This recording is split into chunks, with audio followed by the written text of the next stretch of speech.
where do we start? Well, does academisation improve school standards? There's a good question. Welcome to Rethinking Education. Education's critical friend. Hello, and welcome to episode 11 of the Rethinking Education podcast. Ross McGill really needs no introduction. Through his alter ego, Teacher Toolkit, Ross is something of a publishing powerhouse with around 250,000 followers on Twitter, by far the biggest following of anyone in education and most people put together. A teacher and school leader with decades of experience, Ross now works as a consultant and has worked in over 200 schools, colleges and universities around the UK and the world. Ross also has one of the most influential education blogs on the planet, with around 12 million readers, I believe. These numbers are just staggering. And he also has published 5 books by my count, the most recent being Mark, Plan, Teach 2.0. I recorded my conversation with Ross the day we broke up before Christmas, when, as you may recall, the Department for Education was doing its level best to dash any hopes of festive fun for the nation's teachers with a series of screeching, hair-raising U-turns. Because that part of the conversation was particularly timely, we published the first 30 minutes or so of our conversation as a mini-episode, episode 4 if you want to go back and listen, that very day. Since then, I'm pleased to report that Gavin Williamson has listened to our advice and now everything is going swimmingly. Oh, actually, I'm sorry, I've just been given some information. That's not true at all. I really enjoyed listening back to what was a wide-ranging conversation with Ross, in which we discuss, among other things, the perils and delights of edu-Twitter, the way in which teaching is becoming a much more sure-footed, evidence-informed profession, and the trouble with Ofsted, an organisation Ross refers to as the Grim Reaper, which makes a change. At my school, we used to refer to them as the Dementors. That's not fair, is it? I'm sure they're all really lovely when you get to know them. Dementors, I mean. I hope you enjoy the show.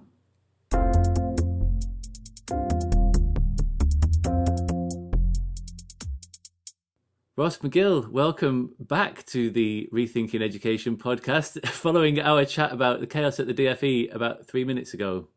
Yeah, hi James. Thanks for having me. Hello everyone listening.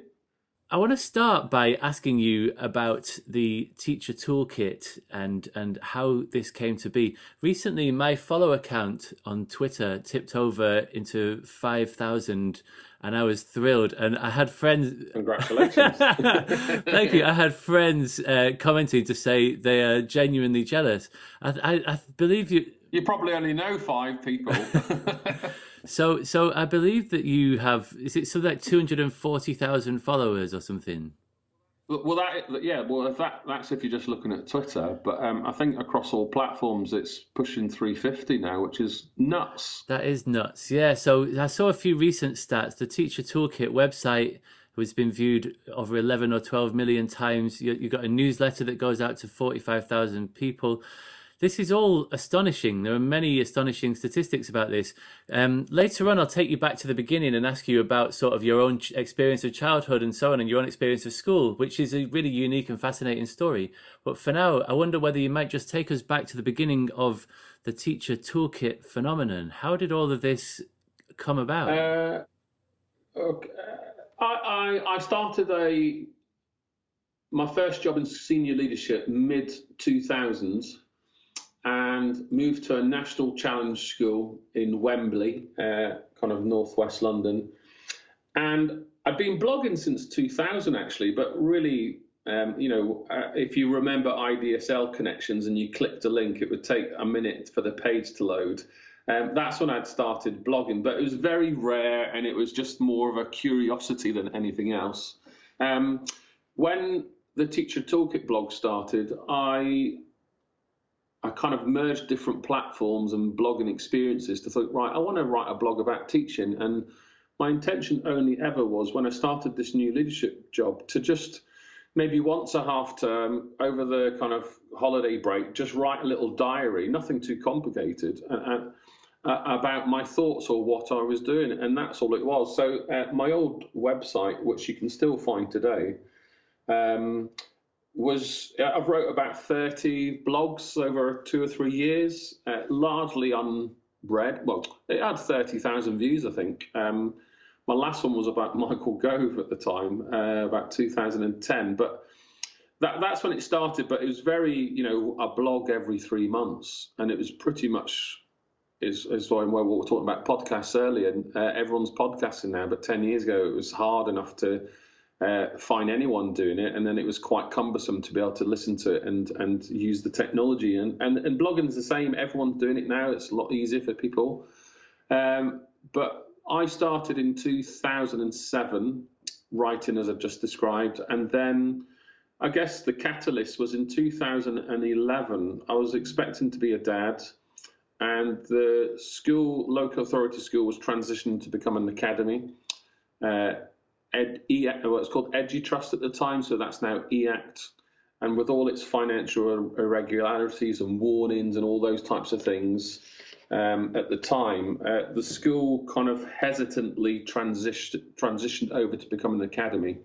And the building was on its knees, so it was definitely top of the list for a rebuild with the authority. But I guess the head teacher at the time knew that at least the local switching to an academy might bring an entire rebuild. So whatever the political reason or the rationale, the rebuild happened, and essentially it brought a boys' school and a girls' school together under one site. And when I saw the design plans, I saw the writing on the wall. I thought, hang on, there's going to be lots of redundancies here. And a couple of years later, that process started to happen. And on the leadership team, I had to be part of the process, reshaping head of boys maths, head of girls maths into one head of maths. And also knowing that at one point it was probably going to reach me, and it did. So I'd been teaching 17 or 18 years at the time, and I chose to take voluntary redundancy. So there's a whole story there about that process and the stigma associated with it. But the long story short was then, as I was in my head thinking about taking redundancy to get away from this school and try something different, my Teacher Toolkit blog was, I guess, dormant behind the scenes.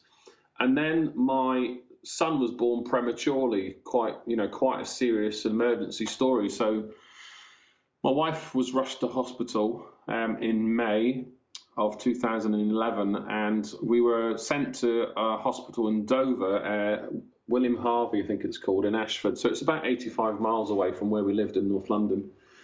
And my son was in hospital for 82 days.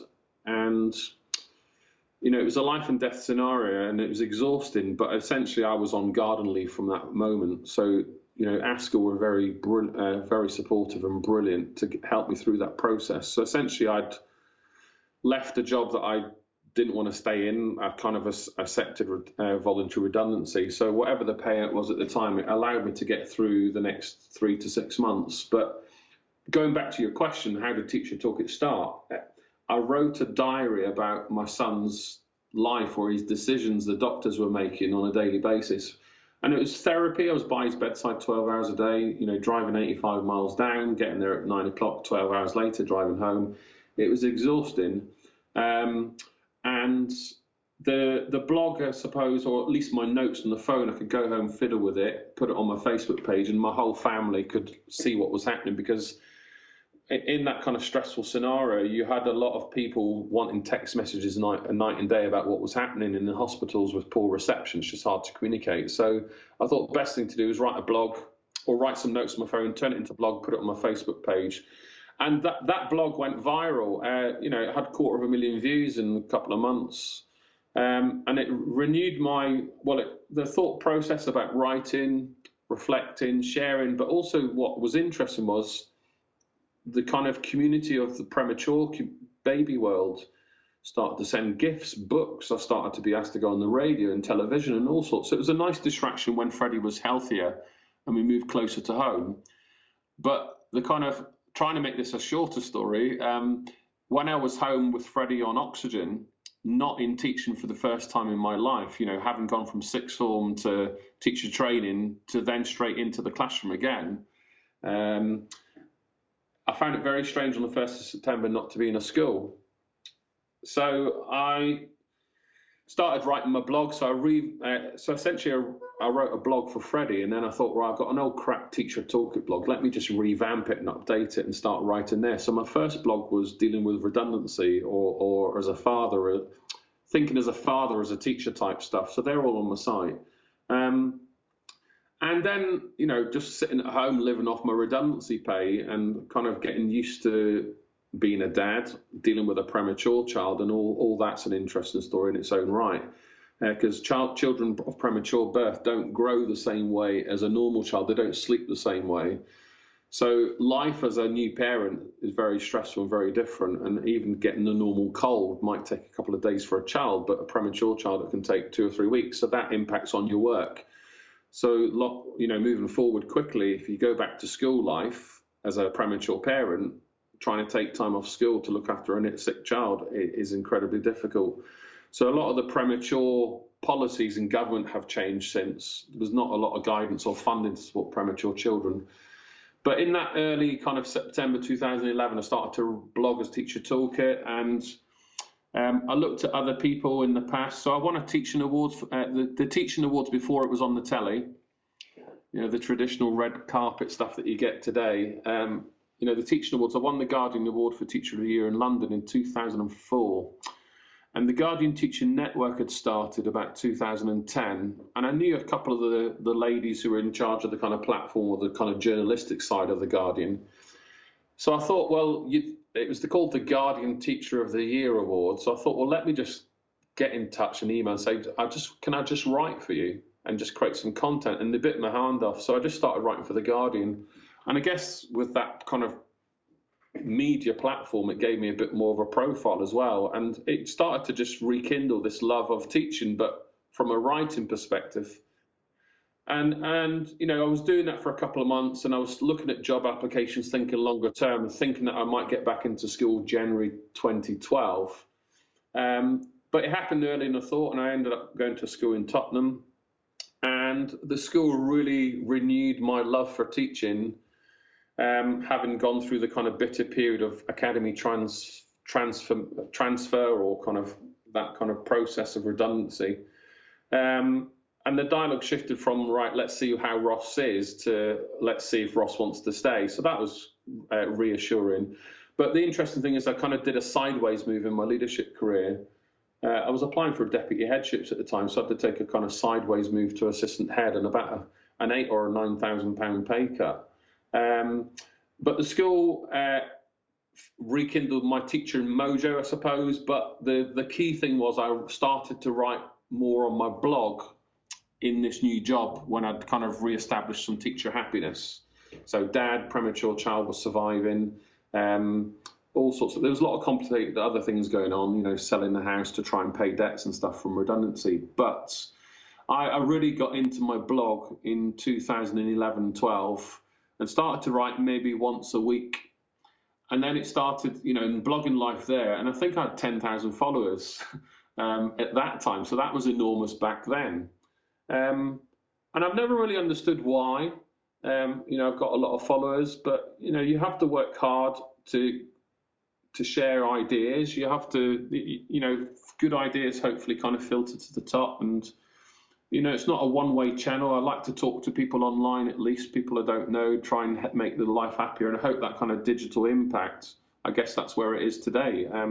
It's almost like a digital CV or a kind of referral mates rate type stuff where people thank you later on. But the blog became a hobby while I was full-time teaching. And then Bloomsbury asked me to write a book, 100 Ideas, when they were revamping the 100 Ideas series. And it was the first one of the kind of rebrand.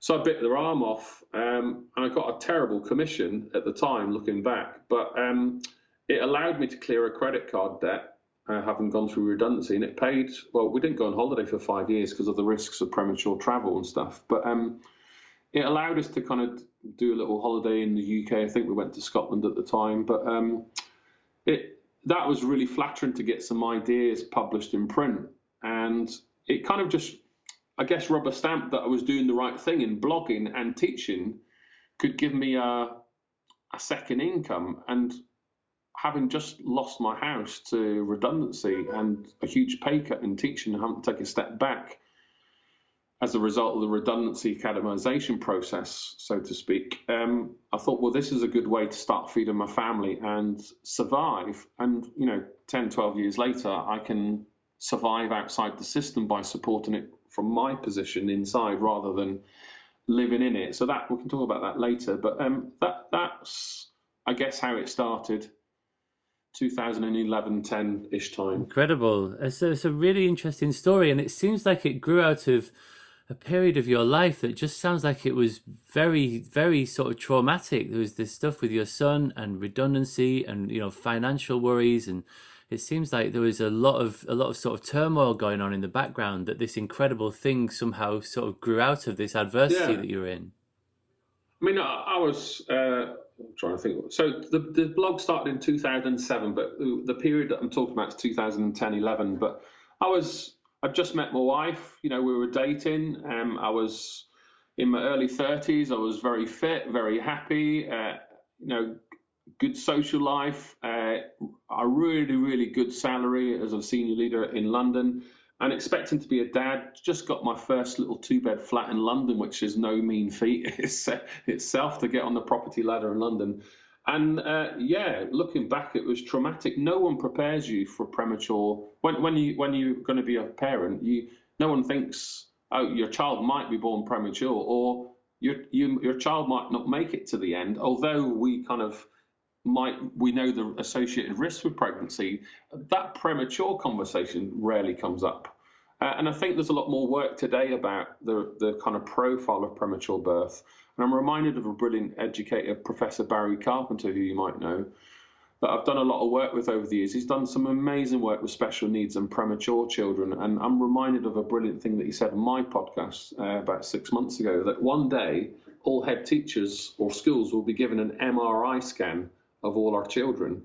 And I think there'll be a whole left-wing, right-wing controversial debate about that. But if I understand the brain better as a teacher, which is what I'm also exploring in my own professional development at the moment, if I understand the hippocampus, the frontal cortex, and I can look at a brain map, and then it then gives me, it's almost like having a report pre-admissions from your primary school to your secondary school. But if that MRI scan then shapes what teachers should do in terms of cognitive ability, wow, we could do incredible things in our schools.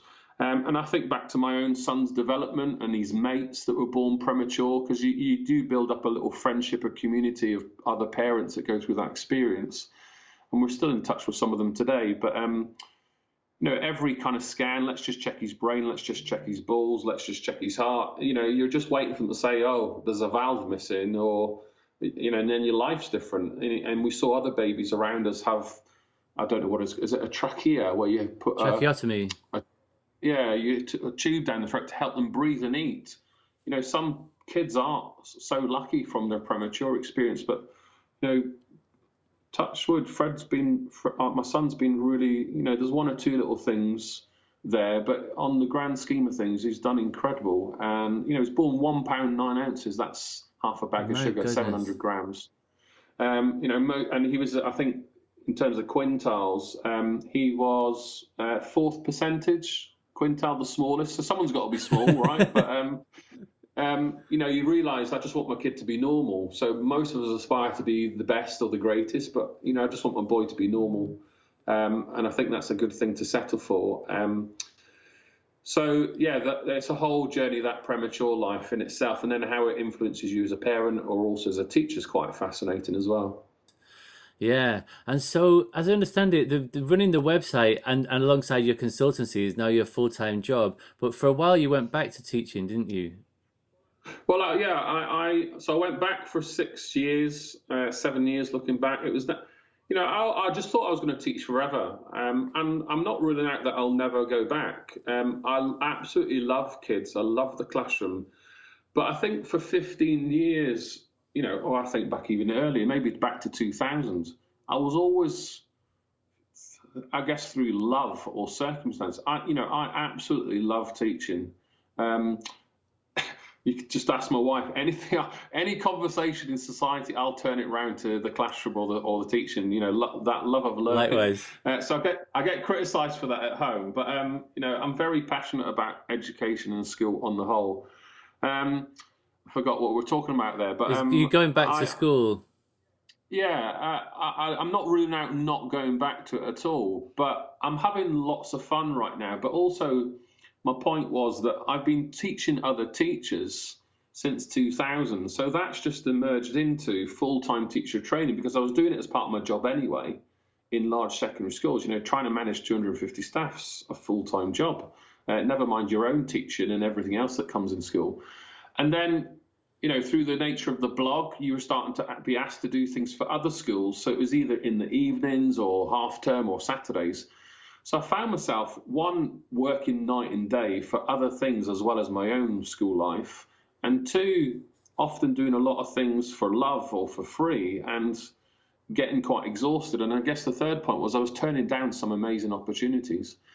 So I managed, I guess, looking back, for about 6 years, blogging as Teacher Toolkit as well as being a teacher, balancing it both, but ultimately working 80, 90 hours a week, if not more.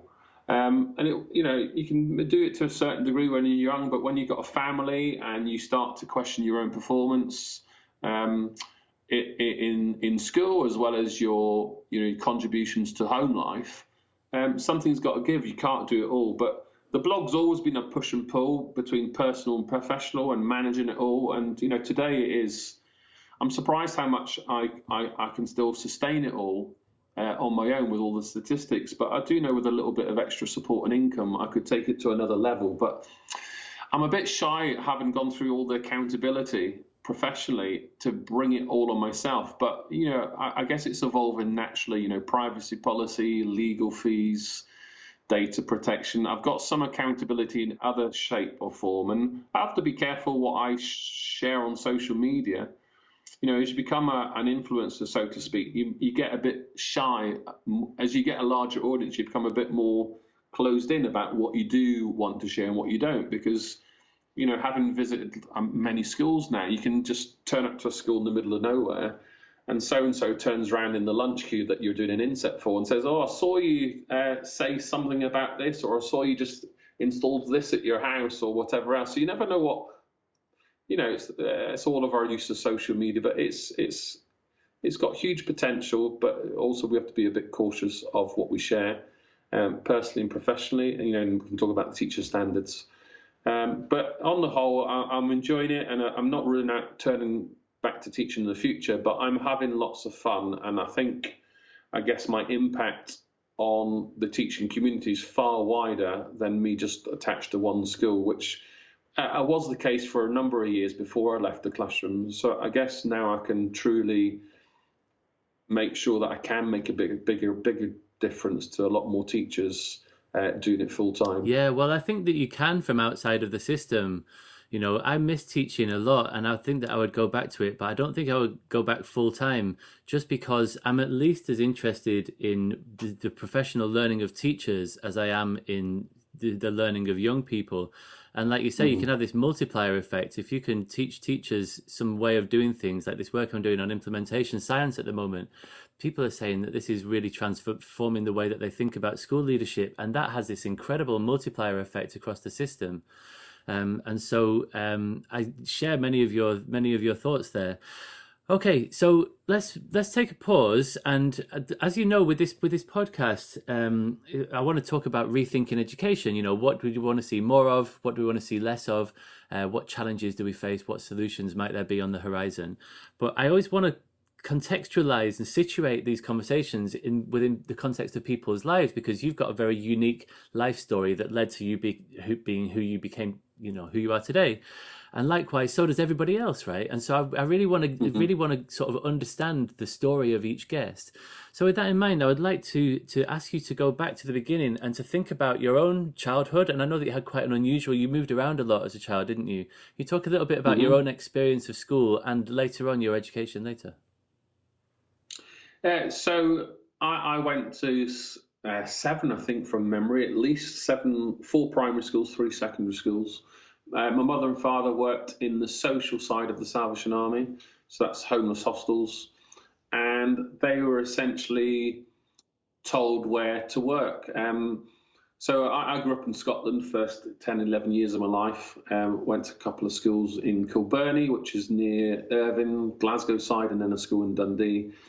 Then they relocated to London to train to be ministers of religion, which is the kind of, I guess, the official qualification of working in the Sally Army. And you're then deployed. It's a bit like got a military kind of terminology, but you're deployed to different places where you're needed. Can I just interrupt you for 1 second? Like, I'm not massively sure what the Salvation Army is. Could you just give me like a really quick explanation? What is it?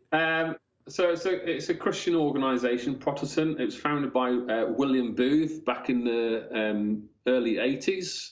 And it was largely evolved from supporting disadvantaged people in society, but it's evolved into a ministry of God, so to speak, Jesus Christ. And, it's a church. It's, got a young people's singing choir. It's got an adult choir. It's got a young people's band playing brass instruments. An adult version. The kind of church setting supports a local community. So you'll have, an over 60s club. You'll have things that you might see in the telly is, the Sally Army with a little soup van giving homeless people, bread and soup. Or if there's an emergency, you'll see a Sally Army there handing out kind of food supplies. And that's a lot more,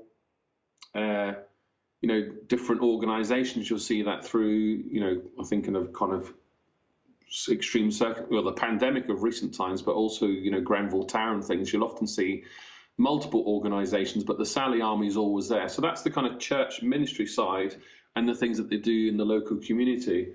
But then there's so that's the church, the Sunday worship, and the kind of Friday night kids club, and the Sunday morning Sunday school for kids. And then you've got the social side, which is, they're doing amazing things now, and far more probably broader than I could explain. But essentially, from children's homes and hostels to men's hostels to women's hostels to looking after homeless people with severe learning needs or just very extreme kind of living circumstances.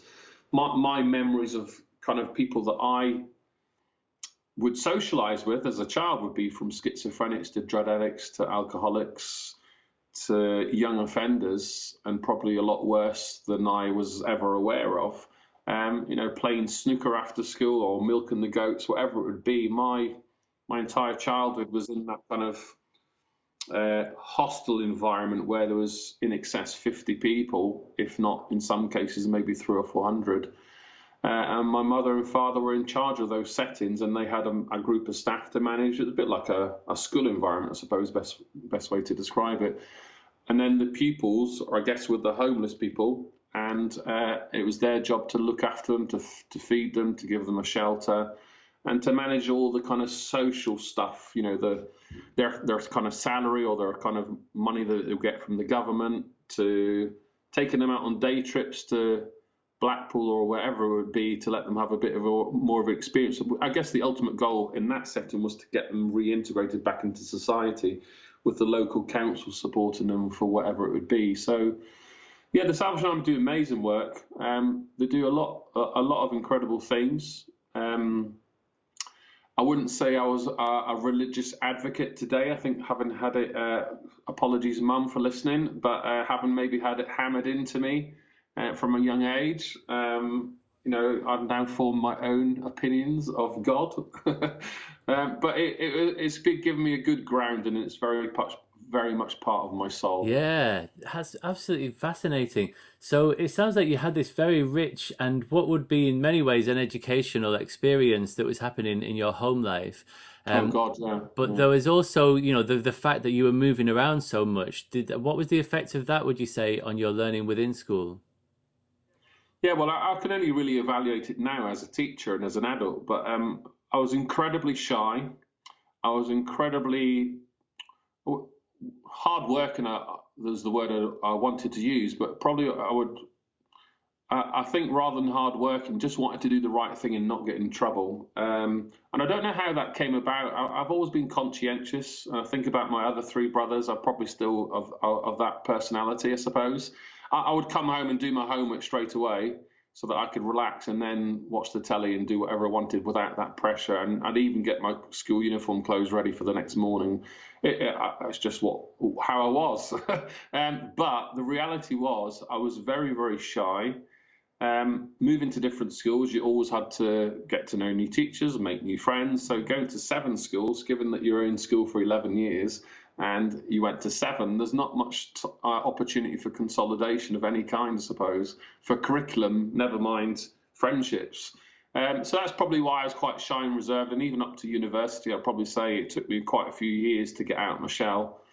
And probably only in my mid-30s where I really start, I mean, it's all of us as we develop as humans, you start to establish what kind of person you are and your values and your own choices and decisions. So, yeah, the Sally Army gave me a good grounding. I think going to lots of different schools definitely had some pros and cons. I think what one memory is quite interesting is that I remember moving from Scotland to England at the time. This was in the late 70s, and I was quite ahead of my peers in terms of English and times tables and those types of things. Not by much, but it was quite noticeable. And whether that was just a mixture of either was it curriculum or style of teaching, or was it my memory or my own experiences? Who knows? But that's what it felt like. Whether I was accurate or not, I have no idea. I'm obviously relying on my own memory here. But that's how I felt. So it was really interesting looking back as a child. Different school environments, you could definitely feel different behaviour, different values, different expectations. And if that's what you can think of as a child and you can still remember that, then I guess there's some merit in listening to kids a bit more, I suppose, when we come to evaluate what should and shouldn't be taught in schools or approaches. Yes. And so I know that you had quite a formative experience with a design technology teacher who sort of sparked your interest in teaching. Yeah, so this in sixth form, in fact, before that, in year 11 or the 5th year, I'd just moved from a school in Wales to a school up in Fleetwood, just north of Blackpool. And Mr. Paul Boldy actually still follows me on Instagram, which is nice. And he's been really chuffed to see how I've progressed in the teaching world. And I went back to the school a couple of months ago during lockdown, one of the few physical jobs that I've done. And that was a real nice full circle moment professionally. So we can talk about that. But yeah, Fleetwood High School, Paul Boldy, he was the head of design technology at the time. This is in the early 90s. And I was just arrived in the 5th year, and then in the 6th form going into, 89, going into 90 to do the 6th form. And it was that one conversation, so we must have been talking about careers a lot in school. And he said, look, you like kids, you love DT, why don't you be a DT teacher? And then I guess my reaction, or I thought, oh, that sounds interesting. So then it started. So they did a lot of work behind the scenes, the department and Paul, to prepare me for interview. He even got me teaching his classes in year 7. So clever teacher, reduced his timetable and got me teaching. And I was a 6th former teaching year 7 kids. And, I can't remember if it was the entire lesson, but it certainly felt like it. But I was doing a little DT project with them, and it was a great experience. And then doing mock interviews and making sure that my DT portfolio with all the different things that I'd made, and I kept, carrying that down from London. I went to Goldsmiths in South East London to train. Yeah, they did a lot of stuff, So it's very fond memories looking back now. The things that they did to, I guess, kickstart my teaching career. Look at me now. So it was well worth their time. Yeah. And so you said there that you went back to Fleetwood recently. Yeah, so the school got in touch probably the start of lockdown in March 2020 and wanted to do a bit of training. So we speculated on the physical versus the remote. And I just said, look, I'm an ex-student. I would love to come and visit. And at the time I was living in London, so I was quite prepared to do that. I've been traveling all around the world anyway, so going up to Blackpool's no big deal. But And then I've relocated up to West Yorkshire throughout the pandemic. And so actually my first job here, living in a new place, actually driving there was a nice experience, but also to go back to a school where I was a pupil was great. So I was there for the day. I did a job with all the staff in the morning and then with the new teachers in the afternoon. And it was, social distancing and masks and all those. So that was a very interesting experience in its own right. But yeah, it was lovely to go back. I mean, it was a different school building, so it's a very different setting. But one or two of the staff are still there, and many of them recalled some of the teachers that I mentioned, and the head teacher there, who's doing a great job. He was there as a student a couple of years before me, so we had a few memories of different people and things like that. But what was interesting is a coastal school in a very remote community. Disadvantaged kids. You can look at the poverty index of the UK and all sorts of things. These schools play important roles in our society, and I'm just lucky, I guess, as a free school mill people coming from Fleetwood to have done. I think I've done all right. Yeah, well, it really is true. I know that it's a bit of a cliche to say that teachers can save lives, and can change lives. But it really is true. I had a lovely exchange recently. Somebody listened to the episode 1 of this podcast with my interview with Debbie Kidd, and we talked about this whole idea of doing a timeline of your life and sort of significant learning. And she drew a timeline of her life, and she, through no fault of her own, had a lot of time off primary school. I think she got run over and she'd had some illness and so on, and through no fault of her own. And so later on, she now, sees education as being really valuable. But it was a teacher, she said, it was a drama teacher who really noticed her and nurtured her and wouldn't let her fail, who changed the trajectory of her life. And it's almost sort of just like terrifying if you actually pause to think about the power that you have as a teacher to potentially change the lives of these kids, and even in not changing them, you're sort of affecting their lives. So that the responsibility that we carry is actually quite overwhelming. Yeah, I mean that's part of our teacher's role. The challenge for all our teachers is there's 30 kids in front of you, so you can get connections with kids over the academic year, but in a secondary setting where you're seeing children every hour, there's not much scope to develop a good relationship. So it kind of relies on heads of year, form tutors, those types of things, or teachers that you connect with in particular subjects. But we all know that if you get that teacher or that pupil moment and you can unlock their potential or inspire them to greater things or to just improve their behaviour, it does change their life. The challenge is now, I guess, or the difficulty for teachers is you can't necessarily do that for every child, or you get the odd little story as a teacher. You can connect with some kids in the future, and it's nice to see. But it kind of wish that you knew about all the children that you work with, and kind of could see which ones you could have done a bit more to help save them or to help unlock their potential. It's a great responsibility. It really is. So before we move on to the Rethinking Education part, as you know, I'm really interested in this idea of significant learning, of like learning that shapes your behavior as a person. And some of that happens in formal education, like we were just talking about, but often those things don't happen in formal education. So just sort of looking back over your life, and we've heard some examples of this already in the conversation so far.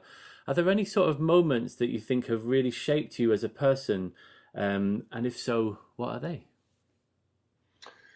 Well, definitely my Salvation Army experience, those values, working with vulnerable people. I look back on all my whole school life, and I was always drawn to more challenging kids, working in challenging schools.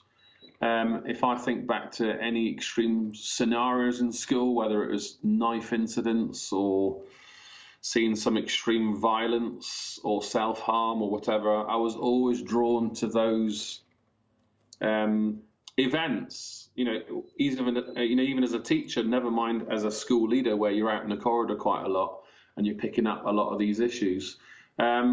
So definitely my Salvation Army. I think another thing that I've only just started to talk about recently was my experience of surviving sexual abuse, as a 30-year-old boy, and having lived with it for 35 years of my life.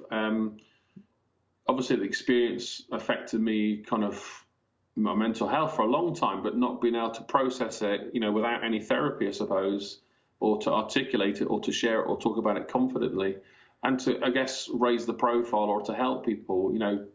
I believe only 4% of men ever speak out. Despite, I'll have to double check all the statistics, but I think 70,000 a year men are raped or sexually abused in the UK. So it's huge, and those abusers can be men and women. So that's something I've only just talked about recently, and that's definitely shaped me. Can I just ask about that? What was your experience of sharing that? That it must have been a big moment for you. It was ultimately just telling my family more than anyone else. So that was a slow process. There was countless times in my life where I was with my mother and I wanted to tell her, but the time never came up, or I wasn't ready, or the opportunity went.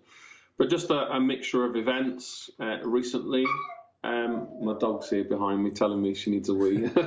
A mixture of events and circumstances just got to a point where it was just a quick conversation. I definitely overplayed it in my head, but a quick conversation. My mum was sad, sorry, frustrated, wanted to help, thanked me for telling her, and I realised, she's just a mum. She wants to protect her children. We talked about the situation, the scenario, and how maybe it could have been better, but it was a huge weight off my shoulders. So then telling my immediate family, and then just being able to write about it or talk about it has been really, really useful. The whole aspect of reporting it to the police as well as a historical case was another journey, and I only really dealt with it because I think working as a freelancer or traveling a lot, you got a lot more time to reflect. And I think this often came back to my consciousness in school holidays when I had a lot more time to just think about life. And I think the events of Chelsea Football Club and Stoke City, Barry Bennell and all these different abusers, and hearing stuff on the radio just made it all come back up. And I just found myself occasionally on the road, just having a little tear in my eye or something like that, and just thinking, right, I need to do something about this. And I think I think ultimately I was just living a lie to myself. And I know not everyone's in a place to be able to talk about it, and there'll be a lot of, dare I say, threat to people's lives for people speaking out as well, and a lot of impact on the individual for speaking out. Some people might not believe you, or some people might think you're just attention seeking, or whatever it would be. Or, I think of some people that might say, well, why did you wait 32 years? Because I did. It's taken me that long. And so, yeah, that's definitely shaped me recently. Well, I guess it's shaped me in my entire life, but it's been a real nice moment to get to. I still haven't used it to its. I don't want to make this sound callous or something, but I'd like to write about it and use the experience of talking about it to help a lot more others. So I haven't really thought about that much, but there's been one or two events in the teaching world, male mental health, where I've been invited to talk about it, but some of the events for some reason pre-pandemic never kicked off. So a bit of a missed opportunity there, but I've always been a bit fearful of talking about it publicly. I think this is probably the second or third podcast I've ever talked about it. And I have to consider, my family, my son, people listen to this in the future and stuff. I've got a responsibility now that I have spoken about it to help others, to flag up what people should and shouldn't do, the impact of sharing it. One thing I definitely underplayed was not only people saying, well done, you're brave and things, but then I was just inundated with loads of private disclosures that I never, ever imagined from people I knew and from people that hadn't even spoken out to their own families or friends. And some people were living with it 50, 60 years and even more extreme situations than myself. And this is, first world country where we've got good resources, good state of affairs to a degree, despite all the political stuff and the pandemic. So you do think, more vulnerable, insecure countries in the world and kids that are exploited. And, I'd like to talk about social media at some point, the implications of social media, that we all benefit from the lovely social media world, but we seem to just accept that there are some downsides, but we'll get on with it. Meanwhile, we're all well-established adults who know right from wrong, but there are a lot of children growing up through social media that don't, or haven't been given the kind of cultural capital to survive or to deal with those incidents, and then be able to express it with people if they've seen something inappropriate or have experienced trolling or whatever it would be, or grooming. So there's a whole aspect there. Yeah, thank you. I mean, it's great that you're at this point now where you can feel that you can start to do something about it. And like you say, it's incredible just the amount of people who are carrying incredible weights and incredible pain around with them that they don't get to talk about, they don't get to sort of to share and to process. And it's so important that we do. And again, you know, I'm like you in that I want to bring everything back to education, and I don't think education can fix, you know, child sexual, you know, problems, but I do think that we can do things in education to help young people learn how to process difficulty much better than we currently do. Yeah, I mean, safeguarding. You know, one key frustration that did shape me was I had organised my, you know, school leader, always organising an inset for everyone else. And, you know, once a year or once a term, you do your safeguarding inset for your staff. And I had worked with this brilliant safeguarding officer for a number of years who did a brilliant inset, bringing very difficult issues to the forefront of teacher thinking, you know, whether it was through humour or through controversy or whatever. But it was fantastic CPD. But I remember actually sharing it with her privately, and then she kind of casually, in a professional manner, said there could be people in this room now who have also been sexually abused, and that obviously resonated with me. But I was with someone on my table as a school leader who barked and said, "Yeah, right," and I never called it out. And as a school leader, that's criminal. As someone as a victim stroke survivor of sexual abuse, it's even worse. So that was quite a haunting moment for me. And that was about, I won't say the year in case people recognise who it might be or what school, but that was quite an instrumental moment in my professional life with my personal experiences. And it just kind of raises the profile that safeguarding should never, ever just be, oh, it's just another bog standard inset day. The impact of it on us as professionals, you know, the verbal, non-verbal signals, the complexity of safeguarding, and the things that we should know or the things we shouldn't know, or the responsibility that the designated safeguarding lead has on their shoulder without much support for their own mental health and school resources and, you know, access to counsellors and psychotherapists is enormous. And, you know, talking about the pandemic and everything, our schools are kind of just a mini centre of society at large, dealing with kids with food banks, giving them clothes, washing their clothes, giving them hot meals. You know, schools are more than just teaching kids how to pass a maths exam.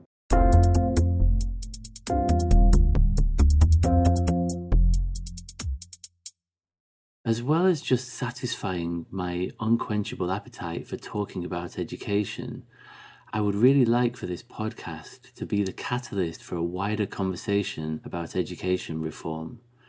With this in mind, there is now a Rethinking Education community forum where listeners can follow up the ideas we discuss in the podcast, ask questions either to myself or to my guests, and interact with one another as we think through the details of how we might rethink and reform education so as to increase our chances of surviving this crazy period of history that we are currently living through. There's also a free 10-part video course, Learning to Learn at Home, for parents and carers who want to help their children, anyone really, but young people in particular, become more confident, proactive, independent learners. The Rethinking Education Community Forum is a mighty network, so it works on any device. If you're on a computer, visit rethinking-education.mn.co, or you can download the Mighty Networks app and search for Rethinking Education. Okay, on with the show.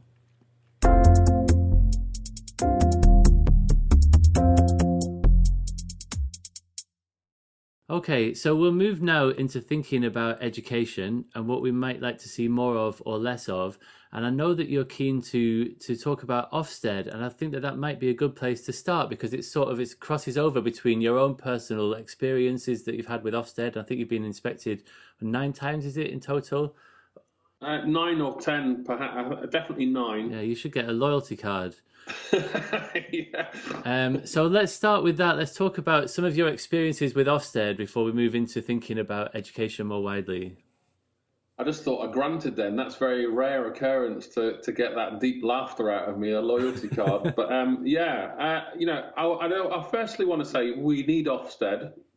I do think schools should be inspected. In fact, I would be brave enough to say I think on an annual basis, which I don't think many people would Blimey. say. And I think a lot of people would associate me with absolutely detesting Ofsted. And although that is largely true, I probably just want to take a moment to explain the rationale.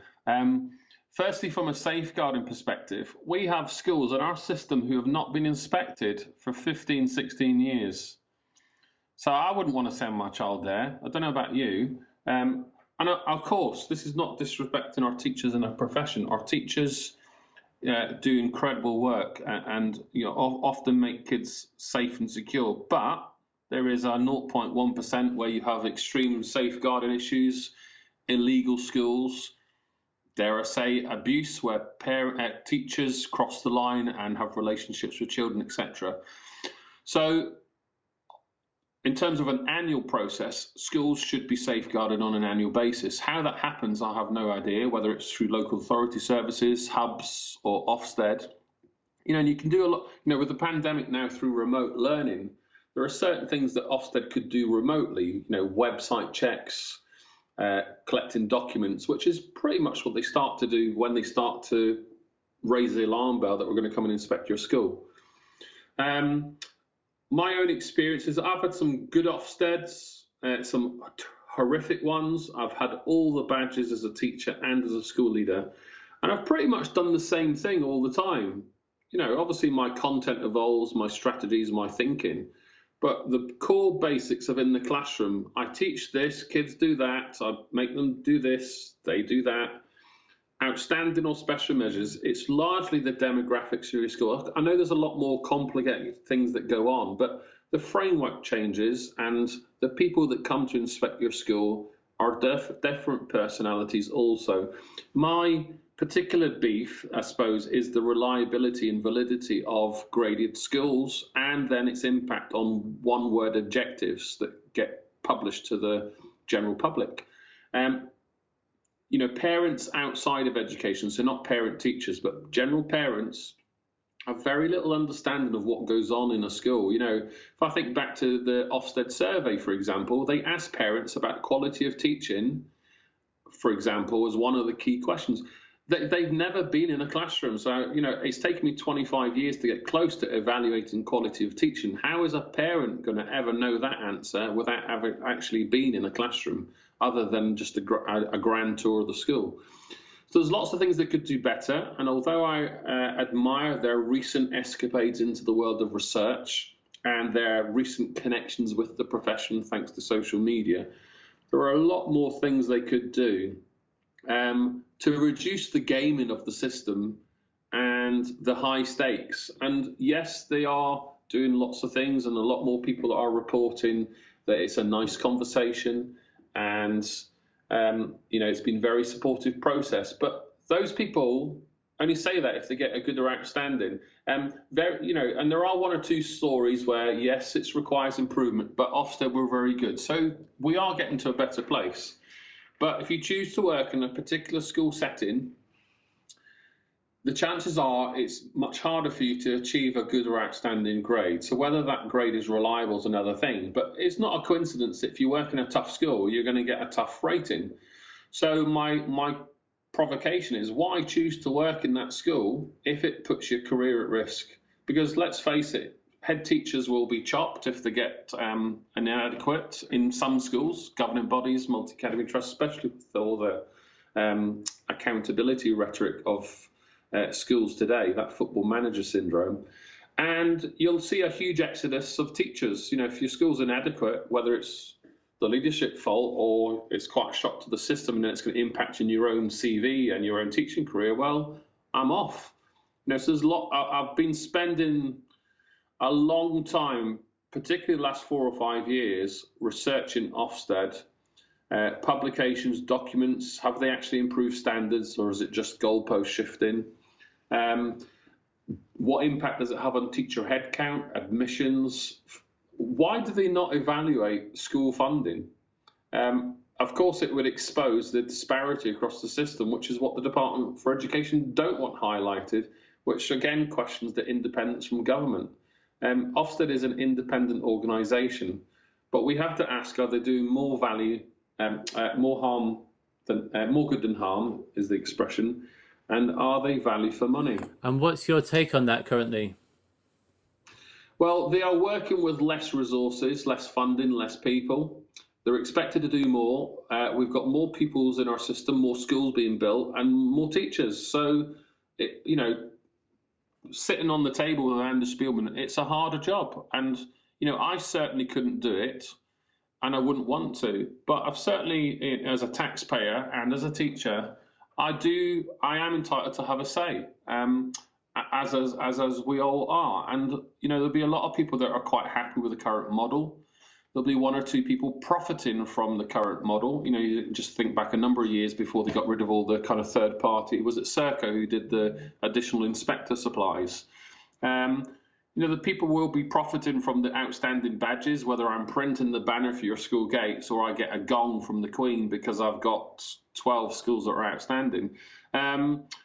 And then there'll be people that will lose their job or mental health, or you'll have 1 or 2 situations where people may commit suicide or are taking. I've met several head teachers on my travels last few years that are taking antidepressants just to get through the day from the result of the stress and the gaming of the league tables, or Ofsted's coming, we better pull our socks up.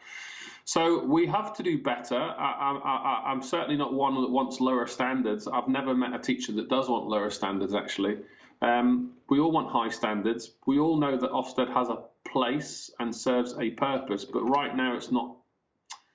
It's on its way, but I think we've got quite a way to go yet towards more of an intelligent accountability model. I agree with you there. I'm quite surprised to hear that you're actually quite balanced in your appraisal of Ofsted, and it's very fair. But because I've seen you refer to them as the Grim Reaper. The Grim previously. Reaper, yes. Well, they end people's careers. Yeah. Hence the Grim Reaper. I have although Teacher Toolkit was a big influence on my workload, my mental health, and my opportunities that I was often saying no to because I was working full time, I would still be in my same school today if Ofsted didn't put my last school on special measures. I have no doubt about that. So I attribute them to ending my school career, because the impact on the school, its 150-year history, the best results in its history for 2 years on a row, the head teacher, all the teachers that I work with, who the majority have since left since the school has transitioned. And I don't dispute the school is doing certain things, but there's lots of, I'll use the word rumours loosely, about off-rolling and bullying and whatever else. And it goes on in some schools, and it's definitely gone on in the one that I had since left.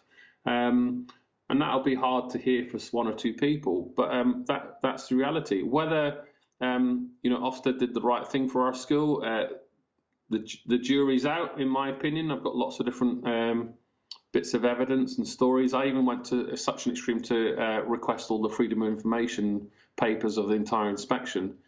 And I evaluated my own teaching and learning CPD section as well as the data. And there's lots of things that should be questioned. The crux of the matter is, can 3 or 5 inspectors reliably turn up to a complex organisation for a day or a day and a half and gauge what's taking place, when it takes school leaders years to get to a place where they can evaluate and do the right things and then deploy their resources to get the best for their teachers and their kids and parents. So, thinking about some solutions, if I go back to one of my first Ofsted experiences, You get 6 weeks notice. I don't think that's great, because a bit like when the Queen's come and you paint all the walls and everything smells nice and you update the display. So you have a 6-week frenzy, which isn't good for anybody. And it gives a bit of a false scenario. But I think that's still one of the earlier models. I had a subject expert with me as part of the Ofsted team in the school who worked alongside me for a week. And we'd have a conversation in the evening. I'd go home and think about it. I'd come back the next day with certain resources to show and explain. So there was a bit more of a chance to have a deep conversation in pairs with my team, with this inspector, to unpick the design technology aspects of the school and how it supported the greater good before that inspector went off to feed back to the rest of the team. And I really enjoyed that process, and it was a lot more powerful, a lot more developmental for me as a teacher. I mean, let's face it, what Ofsted report actually leads to impact for teachers, apart from the whole school having a vision and priority, do Ofsted reports have an impact on school standards? Well, show me the evidence other than let's just move the goalposts or the statistics. If you look at the number of schools graded outstanding and good and RI, they're broadly the same year on year. So are Ofsted making any difference to standards, or are we just moving the goalposts each time? So I've got a real problem with these one-word objectives. The reports, you had very detailed reports, 60, 100-page CEFs that school leaders used to write to give to the inspectors to read. That would just be an utter waste of time. The reports are a lot more concise now, probably much more parent-friendly. But even Ofsted's own research recently, 19% of parents read the full report. So all that money and time being spent writing reports to inform parents, but none of them are reading it. I know as a teacher, if I move to your school, first thing I'm going to do is read the Ofsted report. So are we as professionals feeling the system itself and giving more prevalence, I suppose the word, to the system itself, rather than, we all know that if you get a good or outstanding, we'll pat you on the back and, yeah, look at us and well done everyone, we worked really hard. Meanwhile, the school down the road requires improvement. Yeah, look at us, we've just got requires improvement, come to our school. Let's put a banner on the gates, come and work with us. So we've got a bit of a problem in terms of school improvement and how best to fix it for everybody without it having unintended consequences, which I think is some of the things that I'm alluding to. So my doctoral research, I suppose, is unpicking what impact Ofsted grades, the key word, outstanding RI, that type of stuff, has on teacher population. So there's a bit of research that suggests that if you get special measures, you'll lose at least 5% of your workforce, if not more. If you're outstanding, no surprise, everyone stays. What impact does it have on house prices? Well, there you go. So that then links to poverty and, dare I say, crime in the community. So, you can have two schools on a street, might get the same grades, one might get one different. So then what impact does that have on admissions? Well, it doesn't take a professor or a scientist or a detective to work out that if that school's got outstanding and that one's got special measures, where are we going to send our kids?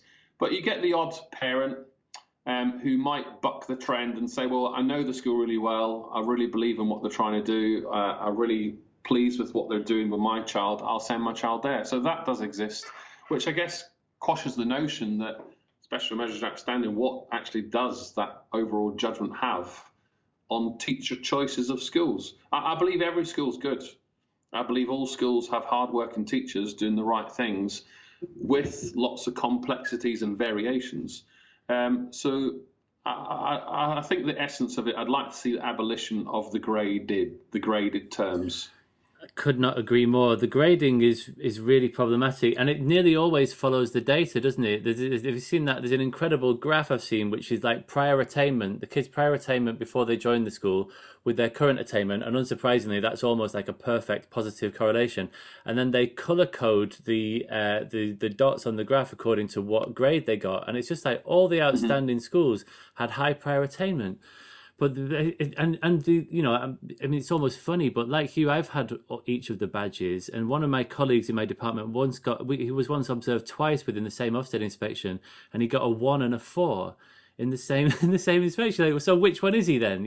It just makes it a joke. And if you were to submit an Ofsted report to a decent quality education research journal, it would never make it through peer review because the methodology, like you say, is just whacked. And but there's some hope there. Like Ofsted has shown quite a lot of interest recently in learning about research, and they started to publish these research reports. I would really like them to do some social research methods training, just to find out just like how this 1 to 4 scale. Not only is it unhelpful and it leads to all of these problems, like you say, teachers leaving, house prices spiking, has this chaotic effect, but it just has zero scientific validity or reliability.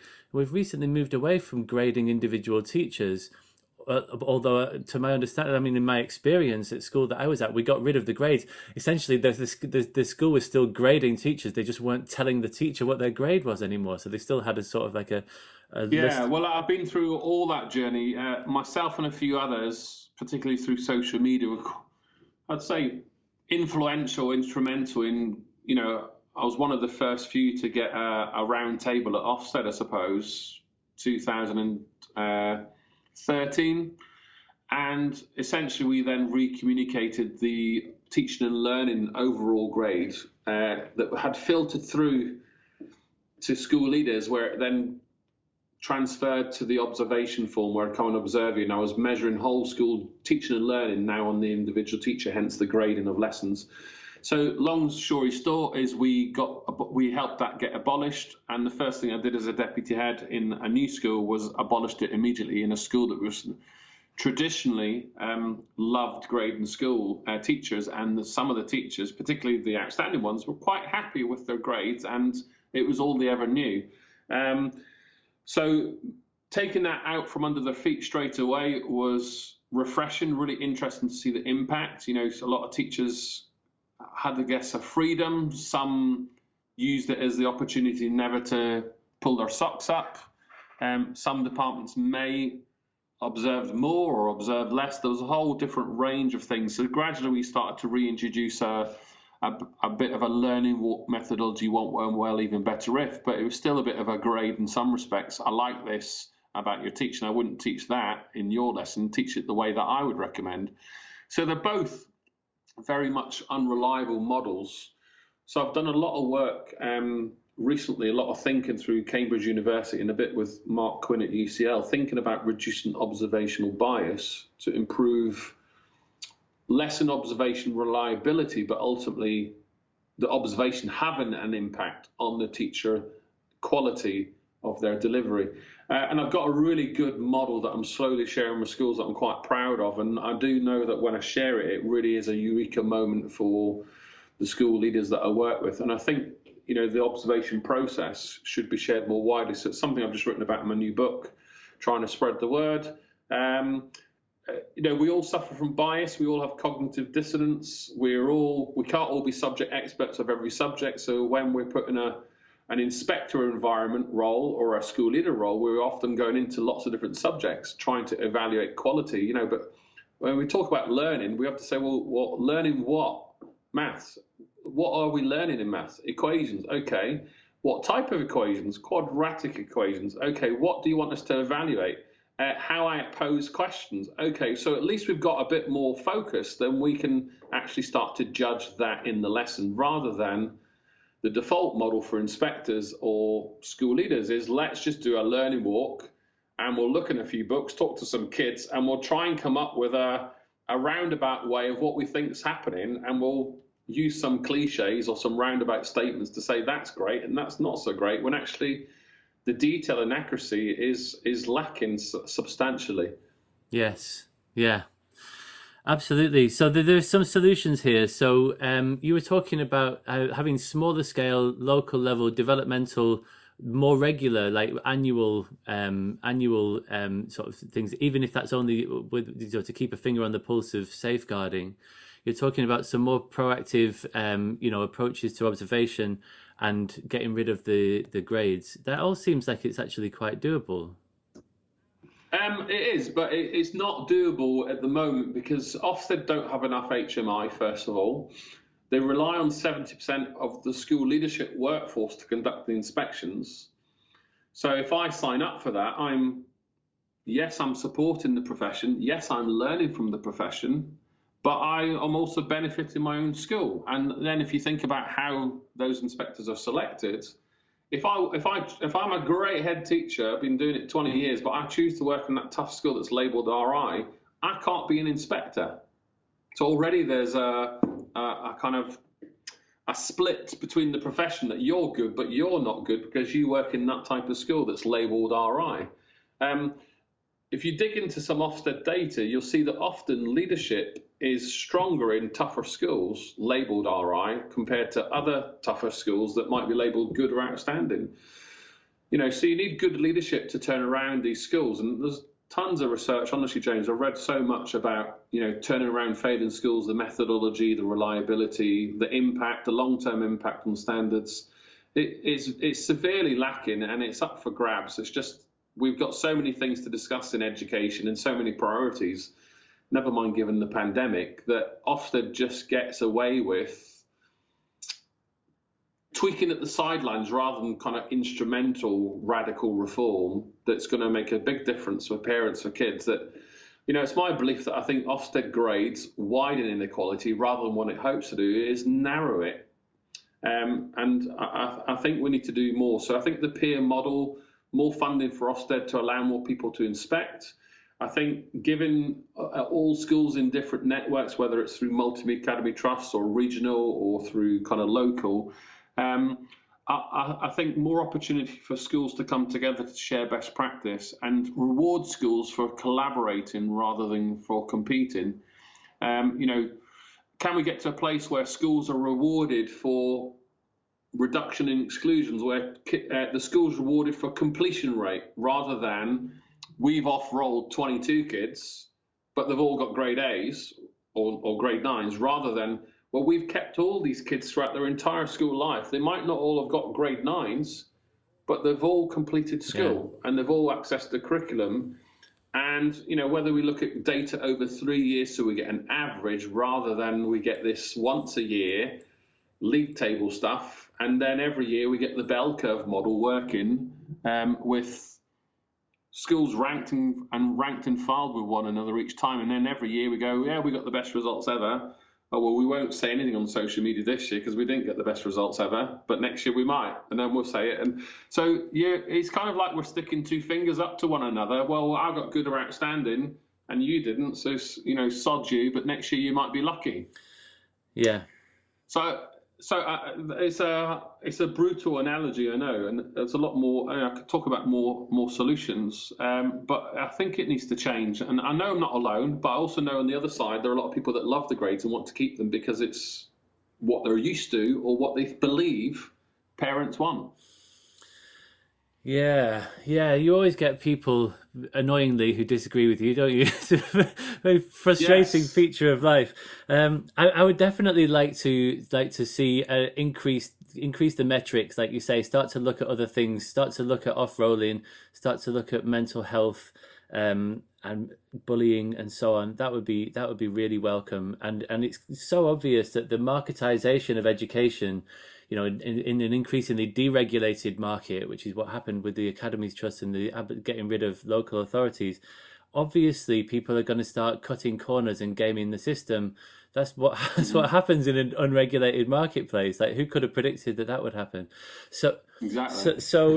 Okay, it occurs to me that we went straight into the Rethinking Education bit of the conversation with a problem, right, with Ofsted. And I usually like to try and start with the positive stuff. What do we want to see more of? Because I know that there are other things you want to talk about. You mentioned academies in our preliminary chat yesterday, which we'll come on to. But let's go to the positives. I want to ask you now about what do you see that's happening out in the whole ecosystem that you think is really good, stuff that you think is worth celebrating, that's worth shining a light on, and that you'd like to see a lot more of? The most obvious is teachers' engagement with academic research or educational research, because it's quite limited. the great research that does come out tends to say the same things. So Mr. McGill, the cynical teacher, has been teaching a long time. Oh, we know this. We've been doing this for years. Well, of course we have, but we get a bit more immersed with the cognitive science. We get other academics, professors, journals, publications giving us best practice. Teachers are time poor people. They don't have a lot of funding. They often have insufficient training, so they often need to plug and play their ideas the next day and focus their best efforts. So they don't have time to waste. So sometimes great CPD within schools can unlock people's potential. The person that you work alongside, that mentor or that coach, can really, can rekindle your teacher mojo. But I think largely attributed to social media, there's been a huge explosion, whether it's just one teacher on social media who takes it back to their school, or is there an entire army of teachers from a school on social media just sucking up tons of research and tweets and ideas and engaging with best practice and what cognitive science says or academic literature, and using it back in the school to just talk about teaching and learning and pedagogy. And I think it's brilliant. And just talking about the books, the amount of books being written by practicing teachers is astounding, and the depth and breadth of content, the range of voices, the access to materials is great. However, you ask how many NQTs have read a book on literature. Well, they might have done through their teacher training, but are they doing it personally and professionally is another question. But that dialogue's changing slowly. I think there's a lot more support for new teachers than there has ever been before. As we know that new teachers still leave the profession prematurely long before they've really mastered the classroom. So we've got a lot of work to do there. But I think that hopefully this research starts to filter into supporting our newer teachers profession and keeping them in for longer. The challenge, as we know, is how the government support us, how government supports schools and our teachers to be the best that they can be and not leave that classroom prematurely is the challenge. So yes, research, books, podcasts such as yours, all making a big difference to teacher thinking, I think is a wonderful thing. I absolutely agree. It's really welcome, isn't it, to see like one of the first things that I ever wrote about education was about the need to sort of free it from political tinkering, right? The way that education policy is linked to the electoral cycle, and that each Secretary of State wants to come in and put their stamp on it. And people at the time were sort of saying, that you could say that that's true, but also the teaching profession, when I wrote that in sort of 2011 or something, the teaching profession didn't have its house in order, and there was lots of sort of quite flaky things happening in schools. And it does really feel that in the last sort of 10 years or so, largely enabled by Twitter and blogging and social media and all the things that you're talking about, and organizations like Teach Meets and Research Ed and loads of different organizations that are happening, the profession is becoming a lot more confident, a lot more self-assured, a lot more sure-footed, and it feels like we're in a much stronger position now to if and when we can get to the point where we start to think about how we could devolve some of the politicization of education, maybe through a select committee, or maybe somehow devolving some aspects of it to schools themselves. It feels like we're in a much stronger place than we were just a few years ago. And credit where credit's due. You mentioned Mark Quinn earlier, who's my good friend and colleague at UCL at the Institute. He's been involved recently working closely with the DFE on the Early Career Teacher Framework, the Teacher Development Programme, which has been launched this year nationally as a pilot, and it goes national next year. And it's absolutely brilliant. Like the quality of the resources, it's a 2-year induction program, the quality of the training resources, and for the mentors, which has always been a big blind spot, the fact that mentors have a lot of power in making or breaking a trainee, and very little training or experience or expertise often. So that's been a really good thing that the DFE have done recently. Yeah, but the issue with all of that, for me, will be that if the school doesn't give that mentor or the RQT that time to do those things, and funding pressures, or a bully leader, or someone that wants to control the timetable in every shape or form, if I don't have that allocated time that I'm entitled to, to plan, to mark, to do whatever else, or I'm a mentor, but I've got to do it in my free time. Well, there's the issue, and that's pretty much how most of the education system has operated for years. So fingers crossed this filters through, and the capacity that's been given is deployed best where it's needed, I suppose. Time and money. It's the recurring theme, isn't it? That keeps coming back. It is. So is there anything else in the positives column before we get back to? Yeah, I mean, the recent thinking of curriculum, I've thought about curriculum long before Ofsted started to talk about it. And I guess, their focus at least gives everyone a renewed focus on teacher pedagogy and decision making. But we've talked on another podcast about the Department for Education and how they may shape teacher decision making or agency from a distance. So, the grand scheme of things, English teachers compared to other OECD countries have very little autonomy over decisions. Although at a ground level, yes, we can choose our own scheme of work or our syllabus, but how we teach and those types of things, it's great to see all those being discussed and how it fits in with schema and cultural capital and cognitive load. I think all that's wonderful. I mentioned the research, but the workload's been a big thing for me, and teacher well-being. So I guess my Mark Plan Teach work have been quite synonymous for doing lots of things to support people with that. We've got a long way to go. I think workload will always be an issue in schools. But schools are being better at getting rid of lots of the silly fad nonsense. So detailed lesson plans, graded lessons. Not everyone, but we are getting much better at doing those things. 3-page reports to parents, and we've actually got no data to suggest that actually do the parents read your reports. Detailed lesson plans for trainees, and actually they spend more time writing the lesson plan compared to the actual lesson length itself. So all those things are slowly evolving, but I think they'll just always be exacerbated given the nature of kind of groupthink and everything else we've talked about, the nature of working in a stressful industry. What I'm most reassured about recently is, if you just go back 10 years, you'd struggle to find much research academically on teacher mental health and well-being. And given that we're all much better at talking about mental health, it's my belief that the schools that are talking about teacher mental health and genuinely creating the conditions for teachers to manage it and thrive in a stressful career, I do think over time, as the rhetoric with league tables and Ofsted may evolve, that those schools that will become higher performing will be redefined as these teachers stay in this school, they're happier. Frameworks such as Investors in People that evaluate teacher voice, appraisal, professional development, and then triangulate these sources over quite a deep audit inspection process compared to Ofsted's methods.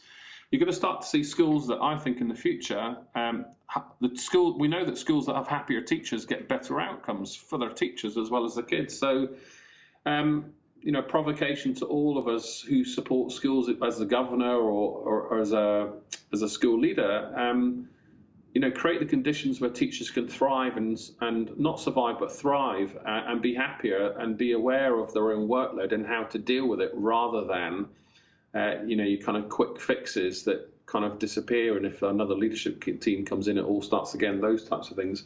So we're in a better place with teacher mental health, but it's far from over. Outside of the Twitter world, whether you get the odd story that goes viral or you talk to one or two teachers on the ground, there's still a lot of toxicity in some places. There's still a lot of stupid decisions being made and assumptions. Appraisals are a fascination of mine. We're light years away from it, but I'm slowly advocating a bit like a mini Viva model, but squeezed into a year, where I pose a research question and that's my appraisal target, but it's critiqued by my line manager and peers. And then I go off and research and disseminate the findings in CPD sessions. It's a simple, easy fix, rather than there's your 3 targets, out comes CPD if you're lucky, and 1 for your classroom, and I'll come and observe it 3 times a year. It's outdated. So I'm pleased to report there are a few schools I'm working with that are now using that model that I've talked about in my book, Just Great Teaching. And that's from my own experience as leading whole school appraisal in 3 large secondary schools with about 200 or 300 staff. So collectively maybe 600 or 700 staff.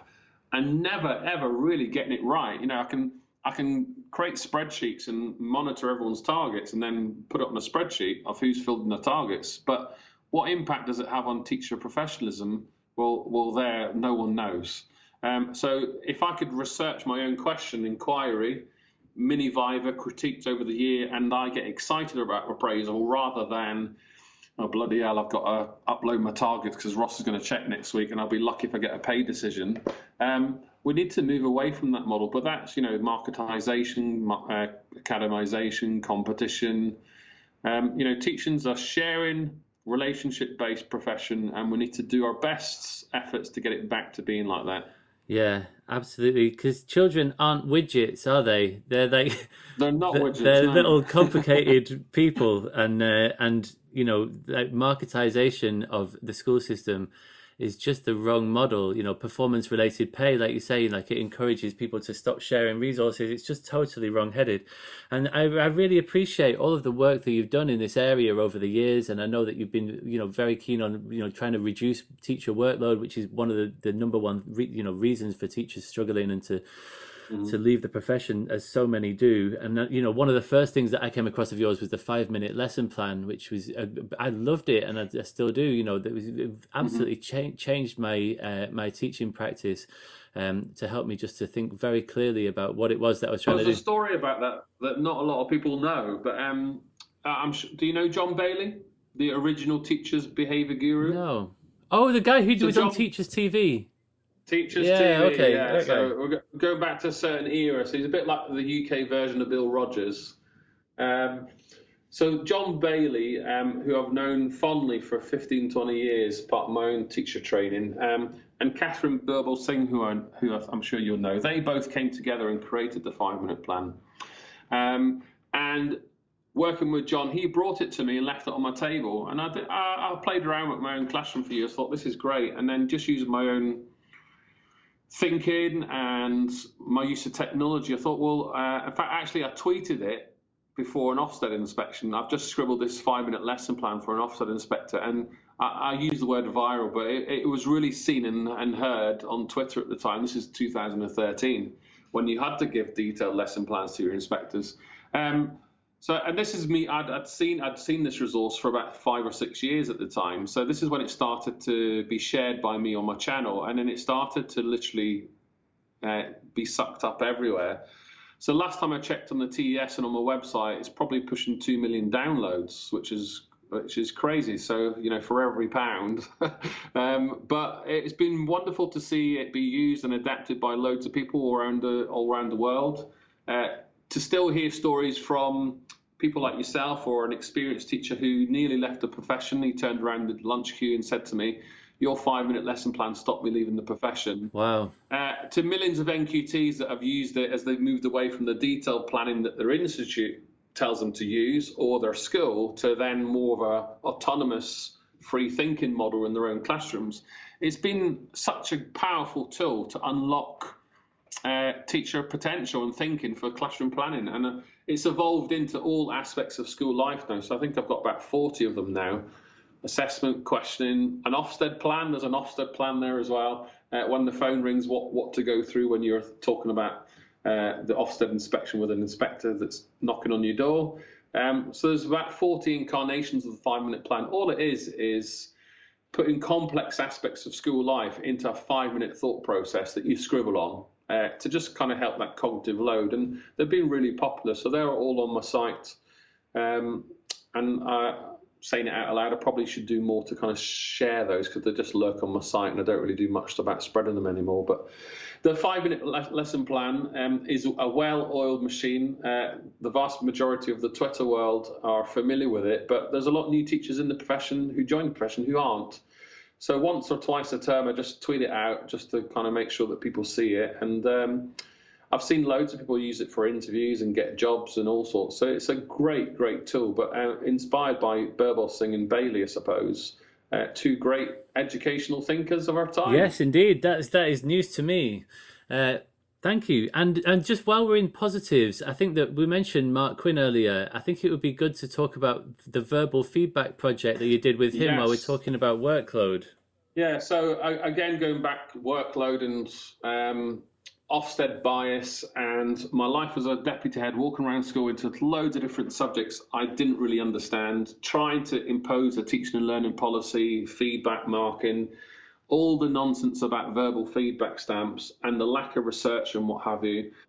I was really keen. So I started on my Twitter channel and I had 110 schools sign up in 6 countries. So I tried on my own without really having an academic hat on to collect data from all these schools in terms of, a sample class and a control class conducting verbal feedback strategies that I was promoting through Mark Plan Teach. Long story short was, on my travels, I came to UCL to do a job, and I mentioned to Sandy Carley at the time, who was leading the kind of teacher takeaway workshops, look, I've got this interesting project. I've got loads and loads of data. Would you be willing to consider the research proposal as a project? And long story short is Mark jumped on board with a few others, and we got 13 teachers together in 7 disadvantaged schools over 5 days of that last academic year. And these schools are notoriously labelled as disadvantaged, high pupil premium numbers, but also in schools where you're more likely to tell your teachers to mark once a week and use the purple pen and progress or whatever it would be. So it was very reassuring to get these school leaders to allow these teachers out. And essentially, I showed the teachers the strategies. Mark worked with the teachers in terms of ethics and data collection and thinking more critically as a teacher researcher. And I guess what I was also trying to advocate was raising the profile of action research in the classroom from a kind of pedagogical subjectivism type stance compared to the Ofsted approach, which is more scientific or positivism, where that's the evidence because there's hard data, whereas actually I know when I mark my books or say this in class that it has an impact on Ross. But because it's not hard data traditionally, it's not viewed as robust research. So I wanted to raise that profile of classroom research shaping teacher thinking. And long story was that it did. So the word's slowly getting out, and I still see verbal feedback stamps going on. But every school I've visited, so over 200 schools, 30,000 teachers, marking, when I conduct workload surveys face-to-face through a bit of software, marking is the number one. When we talk about teacher workload, marking is the number one reason. And if you're with different types of schools or different audiences, there's 1 or 2 little nuances, but marking's the number one reason. So all school leaders, people listening, if you want to get any good long-term wins with your teachers, is do anything and everything you can to reduce the marking burden of your staff.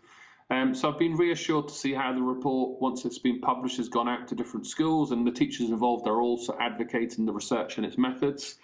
And there's a podcast I listened to the other day talking about it, so that was nice. So it is having a big difference on the marking burden and just changing this narrative that why do we think written feedback is the best form of feedback? You've got written feedback, verbal feedback, non-verbal feedback, feed up, and feed forward. So there's already 6 types. And, if I talk about written feedback, well, I can provide written feedback, non-verbal written feedback, verbal feedback, well, I can do it in different ways as well. So there's many different nuances within the types of feedback that a teacher can do. And we know that the research suggests that the quality of feedback matters. So there's the challenge, is developing teacher scripts. How can I provide feedback verbally in 30 seconds or in a book to help a kid read it and then make an impact on their studies? And then times 30 kids. And if you're secondary school, you've got 300 or 400 kids. And if you're in a traditional subject with a lot of writing, getting through an English exam paper is going to take you an hour, if not more, times 30. So I think the ultimate goal is to kind of address the exam board wants, so in terms of coursework or exam production, and thinking about how we can change the way that we assess. So I was involved in a research study a number of years ago, Comparative Assessment, where you just compare kids' work very quickly, and if you could, at least through a screen, you could sample kids' work 2 or 3 seconds. You can get through about 250 student portfolios, and then those my judgments are compared to another teacher's judgments, and then very quickly you can get a sample size, and then you apply the assessment grade after. So that's comparative judgment. It's relatively unknown. It's been around for about 80, 90 years. I think it's either Alistair Thurston or Louis Thurston, I'll have to check his name. 1927, it's a great model for robust and more reliable assessment. So it's another form of trumping written feedback. Of course, written feedback has a place and it needs to happen, but we seem to be obsessed in our schools that everything has to be written down. If it's not written down, it's not happened. And if I come to check it, if I can't see it written down, then it certainly hasn't happened. So you've got a lot of teachers having to track back on what they've taught over the academic year with stamps, with marking codes, with kids writing feedback. Oh, thank you, miss, for this. I'll do this. And then the teacher says, well done, Ross. You've done this. Now think about that. So you get that triple marking dialogue, which I guess was trumped a number of years ago, but it still manifests itself in different school environments, different subjects, different circumstances, different pressures.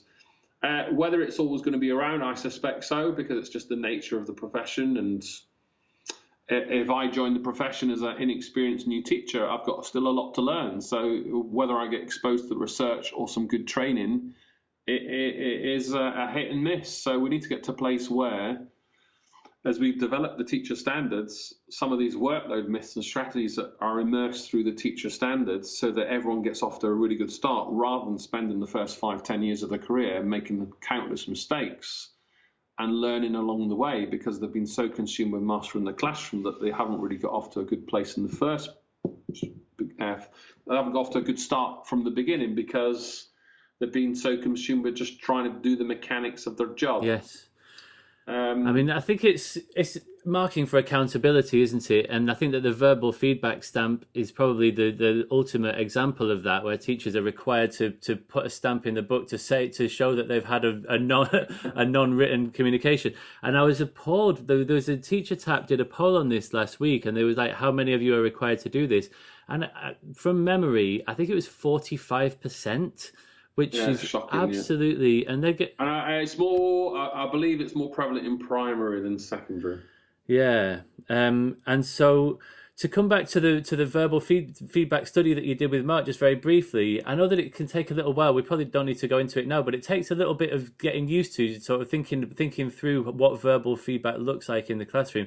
But the findings, as I recall from that study, were that it didn't have any detrimental effect on the children's learning over a term or 2 terms or whatever the study period was. No. But the teachers clawed back something like 4 hours or more of time a week.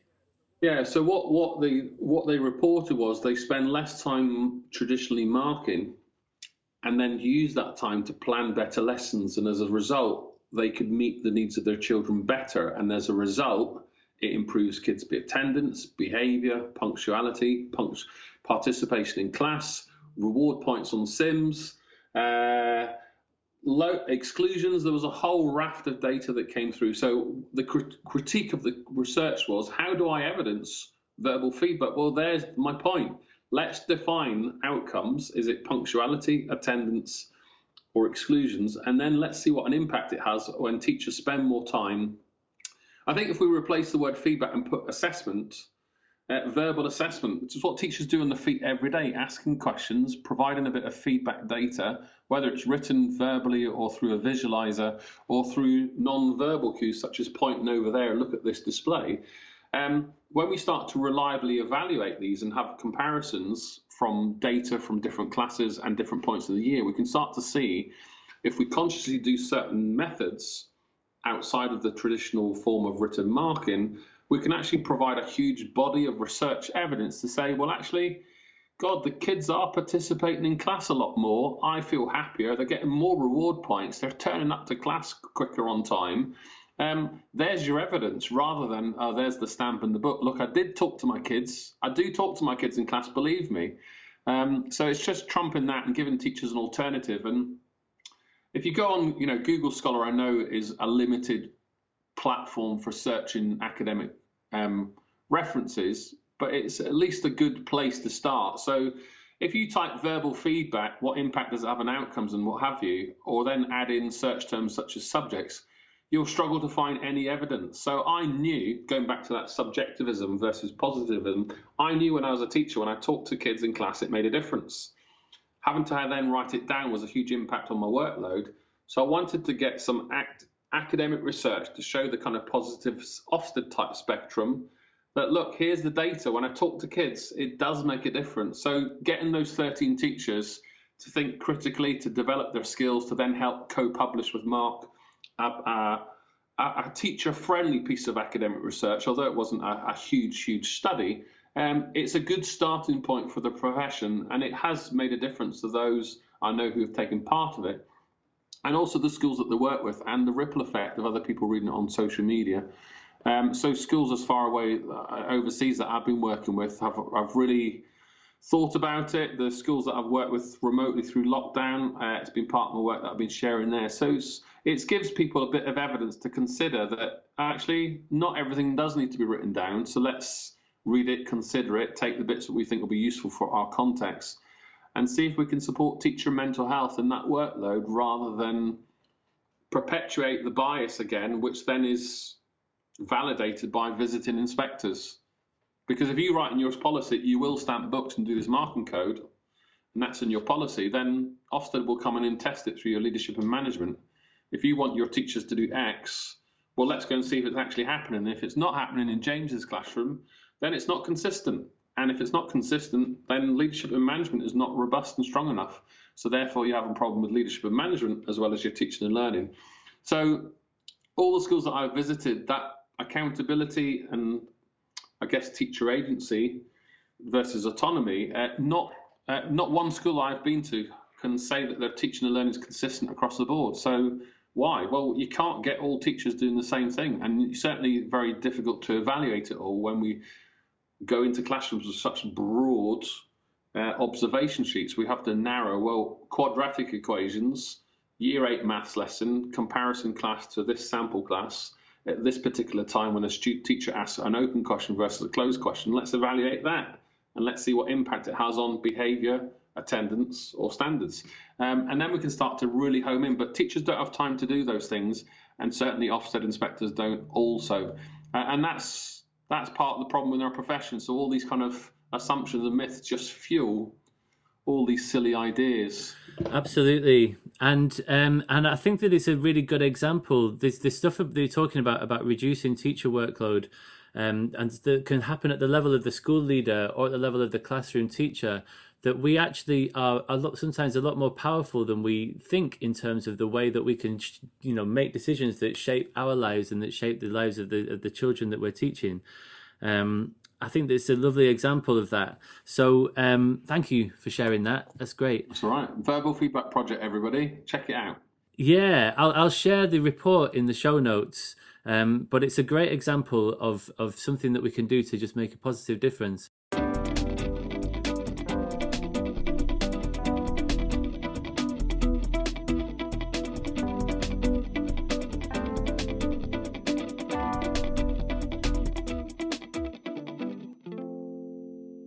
Okay, academization, I know you're keen to talk about. Yeah. Well, where do we start? Well, does academization improve school standards? There's a good question. Has it unleashed head teacher or teacher autonomy? Some people will say yes, some people will say no. So I think we should unpick it. There's a great piece of research. I'm just getting it up in front of me. It was published a few years ago, 2016, and essentially evaluated 160 academies who'd been labelled special measures and then their transition. And it's got a really interesting, Ofsted now use the term stuck schools, disadvantaged schools, certain type of kids. If I'm labelled you special measures, then you're potentially being labelled into another decade of poverty in some respects. But there's a really nice, interesting 8-stage process that failing schools tend to go through. So I'll just kind of go through them. The first one is the leadership and the objectives of the school. What tends to happen in a failing school, if you sack that head teacher, you're bringing a new leader, so you appoint a new head teacher, and then the objectives are redefined and in some respects narrowed down. You will, these standards, that type of stuff. Then what happens is that market perception. We rebrand the school, new colour, new uniform, new logo, let's paint the building, and then we communicate to the public, the parents, that there's been a new change in leadership and that this academy is going to save the day. And this is not everywhere, but this is kind of the kind of process that happens in this piece of research. The third stage is the resources. So you either expand various services, or you improve admissions, or you reshape the admissions, whether it's ostracizing some kids or not. You then ship in a huge lump sum of resources from your multi-academy trust because you benefit from having that trust and a larger deployment of resources from the government funds. You then think about student quality, so then you might exclude kids that don't toe the line, don't wear the uniform, don't behave. Behaviour policies revamped. We improve the admissions or the type of student that's attending the school, and then the school might also take on another school or acquire bits of land and all those types of things. Then the next stage, I guess stage 5, is this kind of structures. So the leadership structure, you centralize activities, headquarter resources. You think about the facilities, so they're then often redeployed to the local community and all sorts of things through hiring. The next stage, stage 6, is that, think about stability. You then try to improve student attendance, behavior, all those, even teacher attendance in some respects. Then the next stage would be kind of capability of your kids as well as your teachers. And then the final stage would be introducing performance development systems. And all these schools that were evaluated in the research, essentially they all went through that same model, rebrand the school, new leadership and all sorts. But actually the research found that it didn't actually make a long-term impact. After 10, how long have we been doing academization for? I actually worked in one of the very first academies. Pre-2010, it came under Labour government, actually. Yeah. So what we need to do now is, if research on academization, has it actually improved school standards, or is it just folklore? Has academization improved teaching, exam scores, or is it just reshaping how schools compete and how governments deploy funding to save more money? If I worked for the government, many people do who have got experience in the Office for National Statistics or what have you. If I want to save taxpayer cash and then politically say, well, actually, we're spending less, but our schools are performing better, so we're not going to spend any more on teacher salary or school buildings.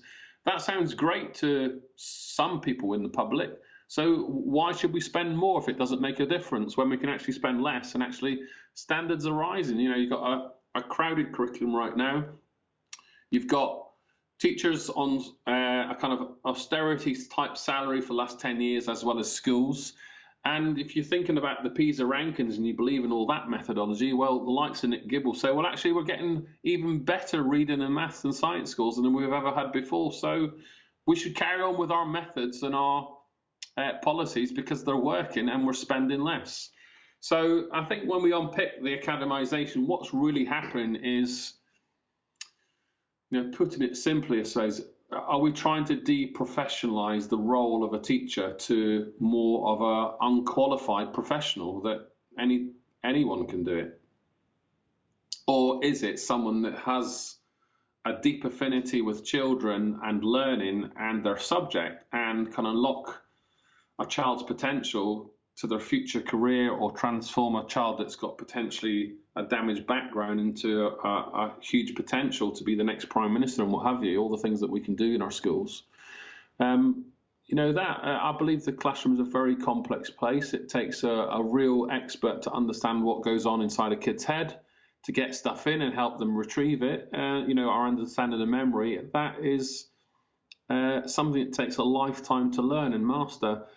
So I think recent policies, yes, better standards. I'll say it again, find me a teacher who wants lower standards. We all want high standards. All schools do really well. I think some of their policies, thinking about opaque and transparency and how the government have introduce certain things, I think it hinders innovation. What I'd be curious to know is, I guess the vast majority of my career was under a Labour government, and whether I was a happier teacher or had more money to spend is an interesting thought. But, if Labour or Liberal, whoever comes into power next, would be interested to evaluate as I get a bit older in my life, is does it just change the way that school quality is delivered, or is it just political nonsense, just replicating the same old rhetoric and strategies that actually doesn't have, why can't we be the best education system in the world? Why? We could. We're just obviously choosing not to because, 65 million people, 8.8 million kids in the system, 500,000 teachers. It's a tough ask to get everyone pulling their socks up on the funding or resources that we have to get the best potential. But, government play a big role in unlocking our true potential and giving us the autonomy, but without it getting too political. Here lies the kind of problem that we all have.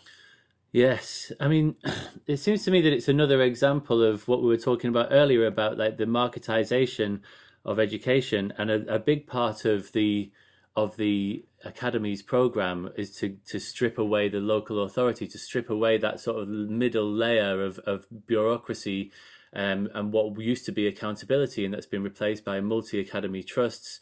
Who have been, somebody was describing them recently as like a client group, because like if you've got somebody who's sort of, who's like a bad actor, who's the chair of a multi-academy trust, or who's a head within that there's the same level of accountability isn't there as it was when it was sort of local democratic. I mean, I think of my own experience as a local authority, frustrated with their CPD on offer, or as a school leader, go into the local authority meeting and essentially one school would be struggling over there with exclusions and another school thriving and whatever, and you'd all collectively agree that the funding for the year ahead was going to be spent in a certain way, and you all took a hit, swings and roundabouts. You benefited from some things and you didn't benefit from other decisions. So that, in some respects, local authority level kind of hindered your own autonomy as a school.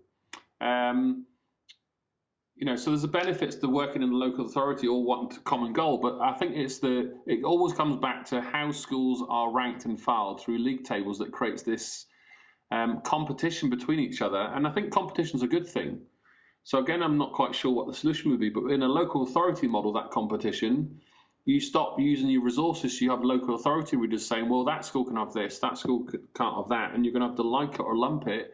This is where the resources are needed to use. Whereas at least the academy model does give you that freedom. You get your direct funding, you can choose to spend it how you want, and there are certain accountability things that we have to follow. But all the stories we see in the press with academization and spending funding and teacher professional standards and whatever else, I'd be interested to know if those stories, and I suspect they did, all happened under a local authority model. Because let's face it, we've got inadequate leadership in all aspects of society, and we can all do better. I'd be interested to know if that always happened before recent policies and if it will continue to happen in the future. And I think where people are involved and there's a large interest from the general public in how things are deployed, I think we're always going to be wanting to improve things. We'll always make mistakes. Whether we can learn from them and stop making the same mistakes is the critical question. So I guess the key question again is, does the academization of parent autonomy actually improve school standards, or is it just a mask for spending less? Well, I mean, I don't know if is it even about spending less. It's hard to understand. It's weird when you hear. I heard Nick Gibb giving a talk a while ago, and he was talking about the importance of research and evidence. And it was at a research ed conference, but in that same speech, he talked about his support of the academies process. And while he was speaking, I was looking up a recent article on the Telegraph and the Tories House magazine, and it was saying there's no evidence, like you're saying, there's no evidence that academies are any better than non-academies. No. And he also lent his support to grammar schools in that speech, which again are really unevidenced. It seems to be that it's therefore clear that it's more about ideology than it is about research and evidence, and that they genuinely seem to believe in the idea in the marketplace and this idea of competition and deregulation. If you strip away all this bureaucracy and accountability, then we'll free schools up to do whatever they need to do. But even with all of the money that's gone into it and the new buildings, and some of the very predictable, unethical practices that we've seen around things like off-rolling and soft selection. And dear old Warwick Mansell, who writes relentlessly about all of the cronyism and the dodgy money that's sloshing around in the system. And even after all of that has been taken into account, the research suggests that this is no better than not doing it. And it just feels like, I don't really see how it saves money. It seems like it was a big sell-off, like the school playing fields, the real estate got handed over to academy sponsors who didn't have to pay anything for it. And that was given to them on 200-year leases. It's very complicated. It is very complicated. Obviously it is more than money, but the research is really clear that the kind of standards of academies versus local authorities is, negligible. It's very, you can't see any difference really. Obviously there'll be disparities between regions, but the grand scheme, when you look at all of them, is pretty much the same. So it kind of begs the question, does academisation improve standards? I think I'm picking it a little bit more. Think of the autonomy to reshape your admissions policies. If there's certain leaders that choose to work in those schools and maybe have certain political beliefs, you think of grammar schools. An interesting thing is, having worked in all these schools now professionally and as a teacher trainer, they're good people wanting to do the right things. But I think if we unpick kind of demographics, parental expectations, local house prices and stuff, with all the narrative about Tories support the rich and Labour want the best for everyone, you kind of think, does the academisation model try to infiltrate this thinking, maybe at a kind of local level where schools can be rewarded through, I guess, excluding challenging kids and getting better exam results, which essentially maybe kind of filtering through this kind of them and us type stuff at a local level within institutions. So that school then takes on those kids that have been excluded but gets the special measures grade and then is penalised and then labelled a stuck school, and then the school leader leaves and then the incoming Matt takes over the school, and then this school, who we're tough on behaviour and whatever else, and we'll exclude these kids and we get the good grades and then we get the outstanding judgment and then I get a gong and then I get a second school. I guess kind of looking at demographics and decision making, just some of the thoughts. I don't actually know, where to start looking for the research, and I guess it's quite limited because this whole academisation is only a decade or so in, so it's pretty early days, but we've got some data. But I think ultimately what is happening really is that looking at the professionalism of a teacher, the role of a teacher, the introduction of unqualified status, school funding, all the issues that pop up with people spending X and government bailouts and all those types of things. There's something dark and sinister going on, but someone there at some level, whether it's Dominic Cummings or someone else, will have some kind of thinking of, well, if we do this, it'll unleash this and it'll profit there and kids will go here, and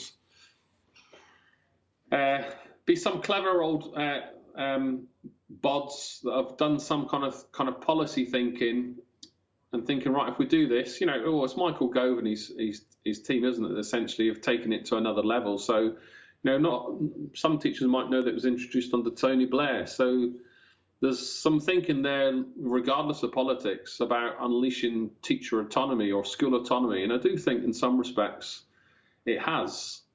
If I think back to some local authority meetings that I used to attend versus, we're an academy, we'll make our own decisions, but within the limits of certain government legislation that what we can and can't do, because we all need some statutory framework to follow. I think what we still need to find out is what impact has it had. And I think if we just push all the extreme stories and noise to one side and look a bit deeper, it'd be interesting to find out what purpose is it serving, or what unintended consequences is it having on teachers, communities and kids. Yeah, so you're essentially saying that we just need to know more at this point. We don't. Yeah, know. We're not looking at solutions to this, and it's very difficult to see. In the last Labour manifesto, they were talking about bringing all schools back into local authority control, But what limited understanding I have of the legal implications of that is that it would be a nightmare. It would cost like insane amounts of money because of the the real estate and all of the legal nature of what would have to happen to reverse that. I mean, I think there's lots to say about local authorities working with schools closest to them and best placed to make decisions. The challenge is, if local authorities don't have insufficient funding, they're limited, and plus they're trying to deal with complex stuff themselves, is that they'll drop one or two balls and what have you, and then schools fall under the radar. I guess compared to the MAP model, where you've got families of schools operating across a larger region, the challenge is that MAP might roll out the same policies for all its schools, which can understand to a degree, but then those will need to be refined at a local level. But at least my thought is, are we just we're redeploying local authority school leadership in a close-knit hub to 10 or 20, 40 schools, all spread geographically around a wider location, which sounds romantic, but it probably makes the job physically a lot more harder. Although there's apparent autonomy, but who's to say in the next 10 years we just have local authority leadership redefined as an academy model, but with schools spread all over the place. And then in 10, 20 years, we'll think, oh, hang on, you're a local authority, you're a multi-academy trust with 30 schools, but they're all over the place. How on earth do you best deploy your resources and your staff when you're so spread out all over the place? If we'll come full circle. I'm absolutely confident we will, and we'll shape it back. And I think the bottom line is it will always cost money. It goes back to how much are we prepared to invest in our state schools. We haven't talked necessarily about the independent sector here either, but it's very complicated. We're all different people. We all want different things. Yes, indeed. Yeah. I mean, that's a whole other conversation. I don't know if we could really do justice to that at the moment, but it's a fascinating question. I think that it would be good to talk about one more thing, if we may, before we draw this to a close. So we've talked about like challenges that we face at the structural level. We talked about Ofsted and we talked about academization. To bring it back to like the level of the teacher or the school level, there's a couple of things that we spoke about yesterday that possibly sort of interrelate. One of them is about social media and the blurred lines between teachers' sort of personal and professional behaviours online, and how toxic that can often be. You talked about the positives of blogging and tweeting earlier, but it can be very, very toxic place, very tribal. People having pile-ons. There's people joke about the half-termly beef that happens, but it's not fun when you hit the heart of it. And I've learned now how to not be, but I've been in that place in the past, and it can be very, very unpleasant. And linked to that is that I know that you've talked about the culture of fear that often happens within schools as well. And this is something that I wrote about recently in my book, Fear is the Mind Killer. The book had that title mainly because it was about fear among pupils, fear of failure. But in the final chapter, we talk about fear within the teaching profession. And if you Google the words teachers and fear, you get hundreds of thousands of hits with lots of examples of people, writing articles about bullying and fear and, all kinds of problems that we see. So let's think about that, because again, this is something that is one of the most toxic problems that we face, I think, but it's also something that individual teachers and school leaders have a lot of power to change the narrative. Yeah, I mean, I've been through the whole shebang of trolling and being victim to that several times. Probably start with teacher professionalism. If I think of where I observe inappropriate behaviour from teachers online, my first question is, does the head teacher of that school, are they aware of it and do they advocate it? And if they do, then they obviously do advocate this online breach of teacher professionalism and teacher standards. I guess the more complex question is, where does the line blur between I'm a teacher to I'm at home on social media when I tweet my own views? So that's a very complicated one. And you'll often see in many people's bios that these views are my own types thing, not my employer's, as a kind of get out clause. So you got all that. if I think of some of the spats, I've tried to respond, block, and do all sorts, but it's a steep learning curve for us all. We weren't born with social media. Our children are today. So we are all going through these experiences and learning what to do and what not to do. And, as we talk now, there'll be 1,000 people having a good old pop at each other right now. You can see it all the time in politics. But what impact does it have on the individual? I guess we don't yet know. I'm sure there's lots of stories and evidence of people committing suicide, as we know, certainly for children in schools. Yeah. But I'd be curious to learn more about adults of each other. I mean, Caroline Flack's probably one of the most recent examples, celebrity-wise, with all our social media stuff. But going back to the point on professionalism, we all, if we think about different industries, psychologists, doctors, pilots, those types of things, they have a code of ethics. And if you breach them, you are round the table in front of a panel and you get your hands knuckled. I guess through teaching, physically in the classroom, if you behave and your kids raise an alarm, or your colleague or a head teacher or whatever, then you get that kind of your hands wrapped in school and you get on with it. But I think through social media, it's easier, as we all know, to express an opinion behind a keyboard or on our mobile phone on our walk to work or with the dog. And sometimes through unintended reasons, some things can go viral. Some people can screenshot you and DM it to someone else, and before you know it, you've got a fight on your hands.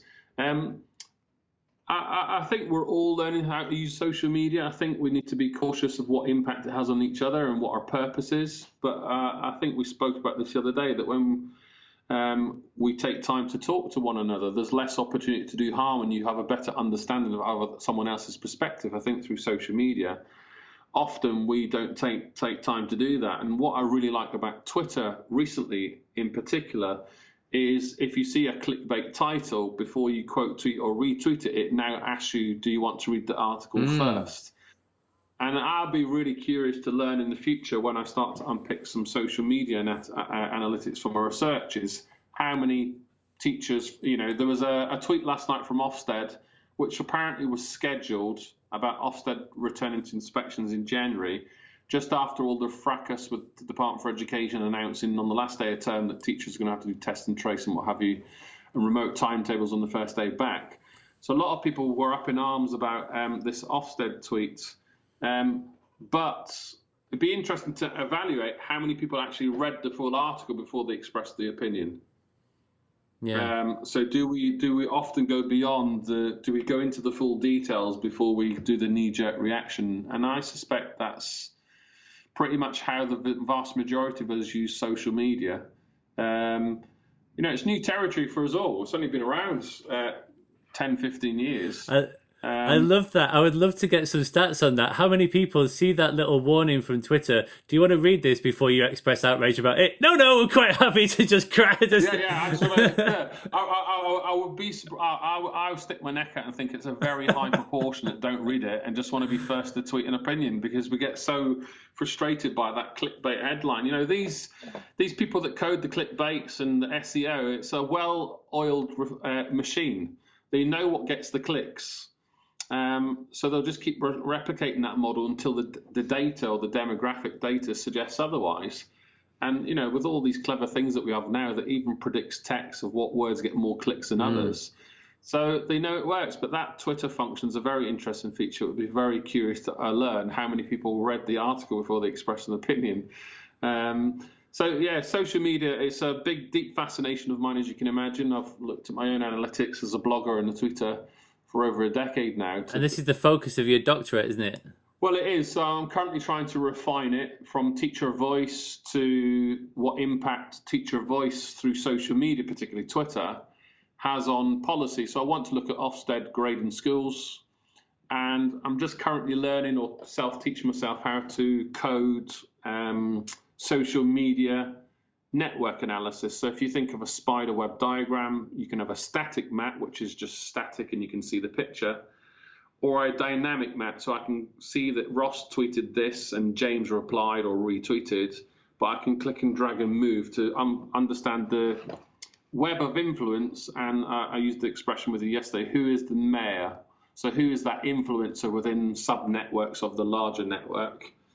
So you often get a celebrity or a traditional form of media journalist who expresses a view in the news, and then the web that emerges around it is the general public who are expressing an opinion, whether it's retweet or reply. But if I retweet it to my network and I am a sub-influencer of my own field, I can then influence another conversation. So, we talk about misinformation, which is spreading news without knowledge, or disinformation, which is deliberate sharing of fake news. We can think about it in that respect. It's won't be long before it's a degree topic, a part of the curriculum, and it's part of how we educate our children to navigate this interesting world.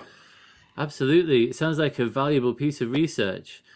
So thank you. That's really useful. Now let's just come back to that final question about toxicity within actual, physical school buildings, the culture of fear that often we find, unfortunately, all too often. What are your thoughts on this, and in particular on ways that we can mitigate and minimize the extent to which this sort of just bad feeling sort of multiplies and spreads, like in some sense spreads like memes that goes throughout schools and school systems? But I think of fear in my own career often comes through what other people perceive of your teaching quality or ability. So whether it's through observations or your appraisal, you're a threat to your livelihood or potential new job opportunity, or that workload implication that someone's observing you tomorrow, so you better mark all your 30 books and what have you. So I guess that fear in that respect manifests itself through different types of teaching processes. Teacher fear other ways or other aspects manifest itself through relationships and bullying. And we can't all get on with everyone. If you're working in a large school with 100+ staff, then sometimes you'll barely know somebody's name. And, my leadership of a large school, every day you would have a new body, a new member of staff in, whether it's a supply teacher or a visitor. So if it's your job as a school leader to know everybody's name, and that's a full-time job in itself, your teachers and general body have got no chance trying to understand who people are walking around the school if they're tied to their classroom 90% of the time, and then trying to do all their admin and behaviour and whatever else in the limited free time that they've got. So I think I'll go back to, I did a podcast with a Harvard professor, Dr. Tina Owen Moore, and she wrote a fabulous book called The Alliance Way. And it's the first bully-free school in America. And if you just type The Alliance Way on Google, you can search it. And she said something that I've never forgotten. And she said, when people take time to understand one another, there's less opportunity to do harm. So thinking about bullying or relationships or conversations, this is the longest podcast I've ever been on. But what I liked about what you said was that you like to go slow and you like to get deep into the conversation. Well, you and I really at least through this conversation, you really understand my perspective of my role and my life as a blogger a lot more by having this deep conversation. And for people listening, particularly one or two critics who might be listening, you might have a better understanding of my perspective or why I view the world a certain way in teaching because of my own experiences. My experiences are valid. They might not be valid to you because they're not your experiences, but at least having the conversation about it, you've got a better chance of understanding. My recent research with the brain, empathy and sympathy are dedicated parts of the cortex. The interesting thing is when people express, the likes of Toby Youngs of the world or special needs kids or whatever else, when people express quite a strange opinion and demonstrate lack of empathy or sympathy or understanding of others, it's clearly that aspect of their brain, dare I say, is underdeveloped, which is a really interesting point. So the great thing about our teachers is they've got this fabulous part that's obviously evolved in their brain where they've got a heightened sensitivity of empathy and sympathy of others, particularly children. The danger where it's lost in terms of fear in schools is when we impose metrics, observation forms, which then turn into exhaustion, lack of sleep, insomnia, depression, or a huge, increase in workload beyond the normal workload that I'm expected. So that manifests itself in fear, lack of understanding, misconception about Ross's ability to be a great teacher because he's just lost his mojo, or no one's really taken a chance to understand that he's just gone through a premature birth and he's not sleeping at night because he's up every hour of the night trying to feed his child. So we need to create conditions better to eliminate the fear. And I guess thinking about some of the work that I've done recently, or the happier schools that I've worked in, the leaders that create the conditions for teachers to thrive are simply bringing their teachers together on a regular basis to talk about teaching and learning, to help solve complex problems, to share ideas, to share best practice and worst practice, to make the classroom an easier place for everyone. I want to work in a school, when I do return to a classroom, I want to work in a school where I can bring my worst books that aren't marked, and whether I'm using verbal techniques or I just haven't marked them, but I can talk about it, the issue, and people can give me some suggestions rather than I'm made to feel inadequate, that I can't do it or do it the way that the school imposes. And I also want to work in a school where we don't always watch James teach this superhero lesson. Go and teach like James, everybody. No, let's watch James, a really good teacher that we all respect, teach this car crash lesson with our children, and let's analyse what went wrong, and let's hear James's opinion, and let's all burst this bubble that actually James has some difficult moments in the classroom too. That's the school I want to work in. Absolutely. And there are schools that are doing that. It's few and far between, but that's the kind of work that I'm trying to instill in my travels. It's hard to do that in a day, so that's why I've got my blog and books to kind of support that kind of longer term impact. So all the schools that I visit, every teacher gets a copy of my book, so they've got that longer term. At least they've got my 25 years. There it is. It's there in a book. You take it or leave it, translate it for your own school setting. And I'll do what I can physically or digitally to support that kind of long-term change. And it's great to see lots of people doing that now. So, what works? There's a great expression. There are many roads to Mecca, not necessarily the M1. So there's lots of ways to success. I love it. And it's so simple, isn't it, when you put it like that? And the people who really understand this, if you listen to people like Brené Brown, who's got a wonderful podcast, it's just it's connection, isn't it? And like you say, the answer to this fear culture and the toxicity and the bullying is understanding, and you develop understanding by just bringing people together and getting them to talk about stuff, and doing so in a free way, so that there's not always an agenda with every minute of a teacher meeting or gathering agendaed, and then at the end there's any other business, and everyone just keeps their head down because they all just want it to end. Well, I think I think the research on teaching is one of the most stressful occupations. So I think half of it is through stress and lack of time, and that then translates into, I don't really understand your priorities. These are my priorities. I've got to impose them. These are my challenges. I'm the leader. You need to do X, Y, Z. And then it then manifests itself into bullying or accountability or workload or insomnia or whatever it would be. So it's a challenge, but that's the pressure our school leaders are under and our teachers. But there are schools that can, on difficult circumstances, create those cultures. And it boils down to good leadership, experience, trusting you to do the right thing, balancing those external pressures, balancing the resources that you have, supporting your teachers. It's not an easy job. It certainly isn't. There's one of the next podcasts I'm going to publish was an amazing conversation that I had with a guy called Kulvan Atwal. I don't know if you come across him. I know. Yeah, I've got Kulvan. Yeah, he's brilliant. And he had a really similar experience to all the things we were talking about earlier when he became a head and he was told he just needs to observe, judge, grade. And he was like, I'm not going to do that. I'll be doing a doctorate about workplace learning, and I'm going to invest in my staff, and we're going to go really deep on assessment for learning. They're all going to do action research, and we're going to use it to create a policy. And the school improvement partners were like, you're crazy. This is not going to work. You're going to lose your job. But he was like, I'm just going to do it. And, 8 years later, the school is recognized as outstanding across the board. He's now the head of 2 schools. And, when you take that bold move, and it's essentially about connection and also about reprofessionalizing teachers. Lots of the teachers in his schools are doing master's qualifications. And that was certainly the best professional development that I ever did by miles, was doing a master's. And so there's a lot of hope out there, I think, and the simple message that I'm getting from the end of that conversation is that we're better together. Like you say, when we take the time to have conversations like this, maybe not all quite this long, because I realise that people's time is precious, but it doesn't take much to just have those little moments of human connection, and you realise that this person who you've been banging heads with on social media for the last 3 years is actually really nice. Yeah, exactly. Yeah, we're all trying to do the best with our lives and make a difference. We've all got families. We've all got to go to sleep. We all go to the toilet.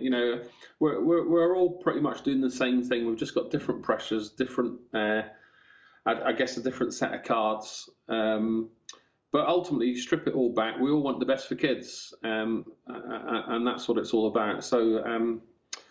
Teachers are amazing individuals. Of course, there are no bad actors. That's just an important thing to realise. Guy Claxton used that line recently because he's got a book coming out that's talking about this whole prog-trad thing. But he's like, everybody wants what's right here. It's just that we've got different ways of looking at it. Yeah, I bet that title will go down well on Twitter. So it's a sensational read, honestly. It will ruffle a few feathers when it comes out, but all to the good, I believe. So my last question is, what's the future hold for you? What's on your horizon?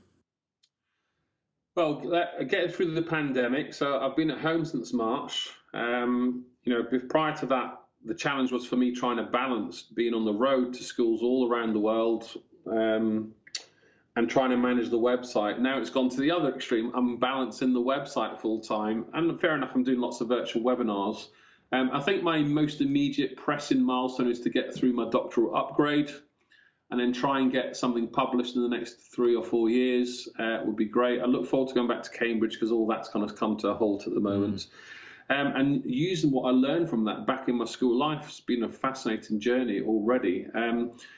Probably there'll be another couple of books. There's a couple of book contracts on the way, so there'll be a couple of other books. I'd like to see the website maybe go to another realm, I suppose. I launched a membership platform in June, something again I would have been plotting before the pandemic. I guess the pandemic gave me a bit of time, an opportunity to get it constructed behind the scenes from a technical point.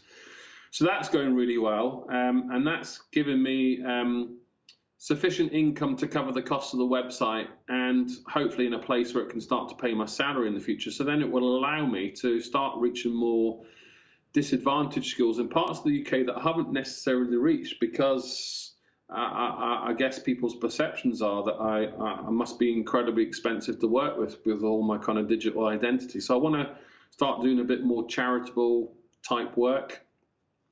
I'm in a place now where I can kind of make donations to schools and help free school meals, and I'm a parent governor and those types of things. So I'm enjoying those contributions. So yes, it's getting through my doctorate, managing the website, and I just look forward to getting out to schools. I had Saudi Arabia and Cyprus and Czech Republic all on the list, and I've had Brazil in March. All those things have disappeared. So it's just been great getting around the world, seeing schools in different countries and learning from that. So I suspect in the future I'll have a Mark Plan Teacher, a Just Great Teaching book written in the grand scheme of how schools approach teaching and learning in other aspects of the world through different influences, not academization, but different government systems. And different models from schools in Africa to grammar schools or private schools through a British system independently overseas. It'd be quite interesting. So that's kind of future. I love the teacher training, love my writing, love the blog. I'm not ruling out ever going back to the classroom in the future, but like I said, I'm having lots of fun. I'm approaching the big 5-0, he says out aloud, thinking that's not too far off. So thinking about slowing down a little and just contributing and sharing and helping teachers as best I can is the kind of short-term priority. So the next 3-5 years, I suppose, is just getting through all those bits and then re-evaluating. But I'll probably be wrong in all of those predictions, such as life. Well, if that's slowing down, Ross, I would like to see what speeding up sounds like. I'm going to have to come to you for some productivity tips. But it's great to hear that, and I can see that you said yesterday the Salvation Army was the foundation of your spirit, and I can see that that's still manifesting through the work that you're doing. You're very outward looking and wanting to give back in a big way, and all power to your elbow. So thank you very much for spending your time with me. Really appreciate it. It's been lovely to get to know you a bit better. Yeah, and thanks for having me. And if anyone's listened to this and you're the first person, I'll donate a couple of copies of my new book to people that have listened this far, and James can probably put in a little competition on the podcast, and I'll post a couple of books to listeners who listen to this first, and maybe we can come up with a little question. I don't know, should we do it now or should we wait something later? Let's do it now. So who founded the Salvation Army? There you go. There's the question. Who was the founder of the Salvation Army?